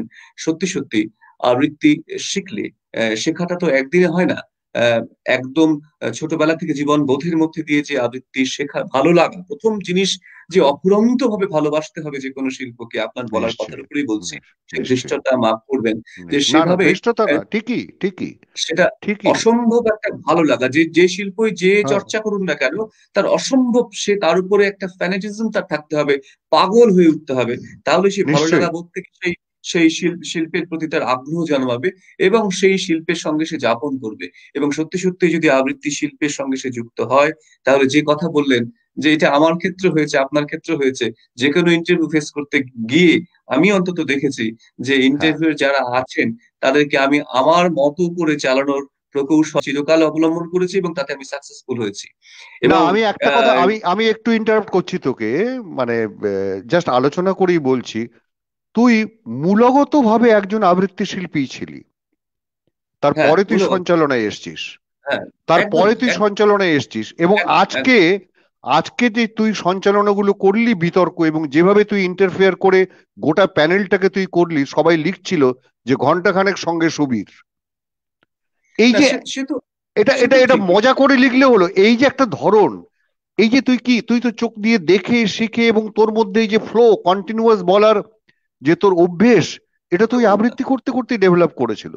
আজকে সঞ্চালনের এরকম জায়গাতে তুই চলে এসেছিস আজকে। এবং ওই একটা লোকগান আছে না, যে কথাটা তুই শুরু করলি, যে ভালোবাসতে হবে, মন প্রাণ, মানে কায় মনোবাক্যে ভালোবাসতে হবে, দেহ, মন এবং আমি মানে বাক্যে, এবং যেটা চাইছি সেটা, তাহলেই ওই গান একটা আছে না, যে পাগল হইয়ে বন্ধু পাগল বানাইলি আমায় পাগল, আমি যদি পাগল হই তাহলে আমি ওই দর্শককেও পাগল বানাতে পারবো, হাজার হাজার মানুষকে পাগল বানাতে পারবো, তার আগে আমাকে পাগল হতে হবে আর কি, তাহলে দর্শক ওই কথা বলবে আর কি। ঠিক তাই, আপনি বললেন সেই পাগলের কথা, আমার শরীরে একটা একটা মানে স্রোত, লাভার স্রোত চলে গেল, এবং সেটাই স্বাভাবিক। এবং এই যে যাওয়াটা, এর মধ্যে দিয়ে এই উন্মাদনাটা, এই ভালো লাগা বোধের থেকেই মনে হয় কোনো একটা শিল্পের জন্ম নেয়, এবং সত্যি সত্যি সেটা শিল্প হয়ে উঠতে পারে। তাছাড়া সেটা শিল্প হয় না। এবং তার মধ্যে যাপন করতে হয়, তার মধ্যে থাকতে হয়, তার মধ্যে দীর্ঘ সময় অতিবাহিত করতে হয়। সেই জন্যই আপনার সঙ্গে আমার যখন ব্যক্তিগত কথা বলছিলেন, দীর্ঘ সময় ধরে আড্ডা হয়েছে, কথা হয়েছে, ইন্টারাকশন হয়েছে, এবং এই যে ইনফর্মাল এডুকেশন, এই ইনফর্মাল এডুকেশন থেকে কিন্তু প্রকৃত শিক্ষা, জীবনবোধী শিক্ষা মানুষ গ্রহণ করে। এবং আপনিও যে পাঠ আজকে দিলেন সেটাও ইনফর্মাল এডুকেশন। এবং সত্যি সত্যি আবৃত্তি শিখলে, ওই আইএস অফিসার ইন্টারভিউ দিতে যিনি গিয়েছিলেন সেখান থেকে শুরু করে, শুভশ্রুতি লিখেছেন যে অধ্যাপনা করতে গেলেও বাচিক শিল্পী হওয়া দরকার, জননেতা হতে গেলেও বাচিক শিল্পী হওয়া দরকার, এবং কথাকে একটি আস্থা চ্যানেল চলছে বাচিক শিল্পের ওপর, কারণ সে কত ভালো করে কথা বলতে পারে। সুতরাং সঞ্চালনা হোক, আমি মনে করি এই মুহূর্তে দাঁড়িয়ে যে সঞ্চালনা একটা অ্যাক্টিং, একটা প্রসেস অফ অ্যাক্টিং। আমি যখন ডিবেটে সঞ্চালনা করছি তখন যেভাবে বলছি, আমি যখন একটি কবিতার অনুষ্ঠানে সঞ্চালনা করছি তখন একভাবে বলছি না। সুতরাং আমার এটাও একটা এক ধরনের অ্যাক্টিং স্টাইলকে পরিবর্তন করছে। আমি মনে করছি আমাকে এই ধরনের কথা বলতে হবে। সুতরাং কোন মঞ্চে, কখন, কিভাবে, কার সামনে, কতজনের সামনে, কোন মাইক্রোফোনে কথা বলছি, তার উপরে আমার বলা, আমার না সকলেরই, মানে আমি বলছি মানে আমার কথা না, সকলের কথা, সেগুলো বদলে বদলে যাচ্ছে। এভাবেই মনে হয় বাচিক শিল্প বেঁচে থাকবে, আবৃত্তি বেঁচে থাকবে। এবং তপনদা এতক্ষণ ধরে আমাদের যে কথা বললেন, এই কথাগুলো চিরন্তন সত্য। নতুন করে শুনলাম, নতুন করে উদ্ভাসিত হলাম, নতুন করে জাগরিত হলাম, এবং সেই জাগরণ নিয়ে আগামীকালে সন্ধে 6:30 অব্দি আমরা প্রতীক্ষায় থাকবো। তপনদাকে অনেক অনেক ধন্যবাদ, প্রণাম, আমার আন্তরিক কৃতজ্ঞতা শুধু জানিয়ে একটা কথা বলি ভাই, সকলের জন্য, সুবীর তোর জন্য, আমার জন্য এই কথাটা উচ্চারণ করছি। সবাই এই কথাটা খুব মনে রাখবেন। এটা খুব প্রচলিত প্রবাদ, বাংলা প্রবাদ, যে কথায় জয় আর কথায় ক্ষয়। ঠিক। আমি যদি কথাকে সুন্দর করে বলতে পারি, তুলতে পারি, তাহলে যে ক্ষেত্রেই যাব আমার জয় সুনিশ্চিত, না হলে কিন্তু ক্ষয়। ঠিক ঠিক। ভালো কথাকে বলতে পারলেই মানুষের কিন্তু ক্ষয় হয়। এবং আমি তপনদের কাছ থেকে রাস্তায় চলতে চলতে অনেক কথা শিখেছি, এবং সেটা সত্যি। আপনাদের কাছে একটি উদাহরণ দিয়ে আজকে রাত শেষ করব। মানে একবার আমরা আমরা যেতে যেতে মানে তপনদের সঙ্গে গল্প করতে করতে আমার খেয়াল নেই যে সামনে একটি সিগন্যালে পড়ে গেছি আর কি। তো সেই সিগন্যাল আমি পেরিয়ে গেছি, পুলিশ যেভাবেই হোক আমাকে ধরবে, ফাইন করবে। তো আমি তো রীতিমতো আমার কান মাথা ঘামতে শুরু করেছে, আমি গাড়িটা চালাচ্ছিলাম যে এখন কি হবে, কত ফাইন হবে, কি ব্যাপার, এই সমস্ত ভাবছি। তখন দা পুলিশকে এত সুন্দর করে কথা বললেন, ও বেচারা আর কিছু, কোনো ফাইন করা তো দূরে থাক, আমাদের কাছ থেকে ঠিক আছে আপনারা যান বলে ছেড়ে দিলাম। কিন্তু আমরা খুব তাড়ায় ছিলাম, মানে দূরদর্শনের একটি অনুষ্ঠানের জন্য আমরা বিভিন্ন জায়গায় কার্ড বিতরণ করতে যাচ্ছিলাম। তখন বলে এই তো তুই হারলি রে, কি যে এখন হবে, বলে এত সুন্দর করে কথা বললেন। যিনি ট্রাফিক অফিসার ছিলেন আমাদেরকে ছেড়ে দিলেন। একদিনের কথা। আরেকদিনের কথা, একটু গল্প করছি শেষ মুহূর্তে এসে। আরেকদিনের কথা, আমি দুজন একটা জায়গায় চা খেতে গেছি, চায়ের দোকান আমাদের এখানে যেমন হয়, সেই ভ্যানের সামনে দাঁড়িয়ে আমরা ছোট্ট একটা সাইকেল ভ্যানের মতো তারা চা বিক্রি করছে, এবং আমাদেরকে এমন একটা জায়গায় আমাকে গাড়িটা পার্কিং করতে হচ্ছে যেখানে না গাড়িটা দাঁড়ালে আর গাড়ি পার্কিং এর কোনো জায়গা নেই, সুতরাং ওখানে দাঁড়াতে হবে চাটা খেতে গেলে। এবং সেই গাড়িটা যদি ওখানে দাঁড়া করানো যায়, তাহলে চা খেতে যারা আসবেন তাতে রাস্তাটাকে কিছুটা আটকে দিয়ে দাঁড়া করাতে হচ্ছে, কারণ এছাড়া কোনো উপায় বুদ্ধি নেই। আমি দাঁড়া করালাম, দাঁড়া দেখি আমি কি করি। এবার গিয়ে তখন এত বিনীত ভাবে ওই চায়ের দোকানদারকে বললেন যে আমরা ভাই একটু চা খাবো, আর গাড়িটা একটু যদি রাখি আপনার কি কোনো অসুবিধা হবে, তাহলে আমি একটু চা খেতে পারি। না না, আপনি রাখুন রাখুন, এতে মনে হয় 10 জন কাস্টমার কম আসতে পারে।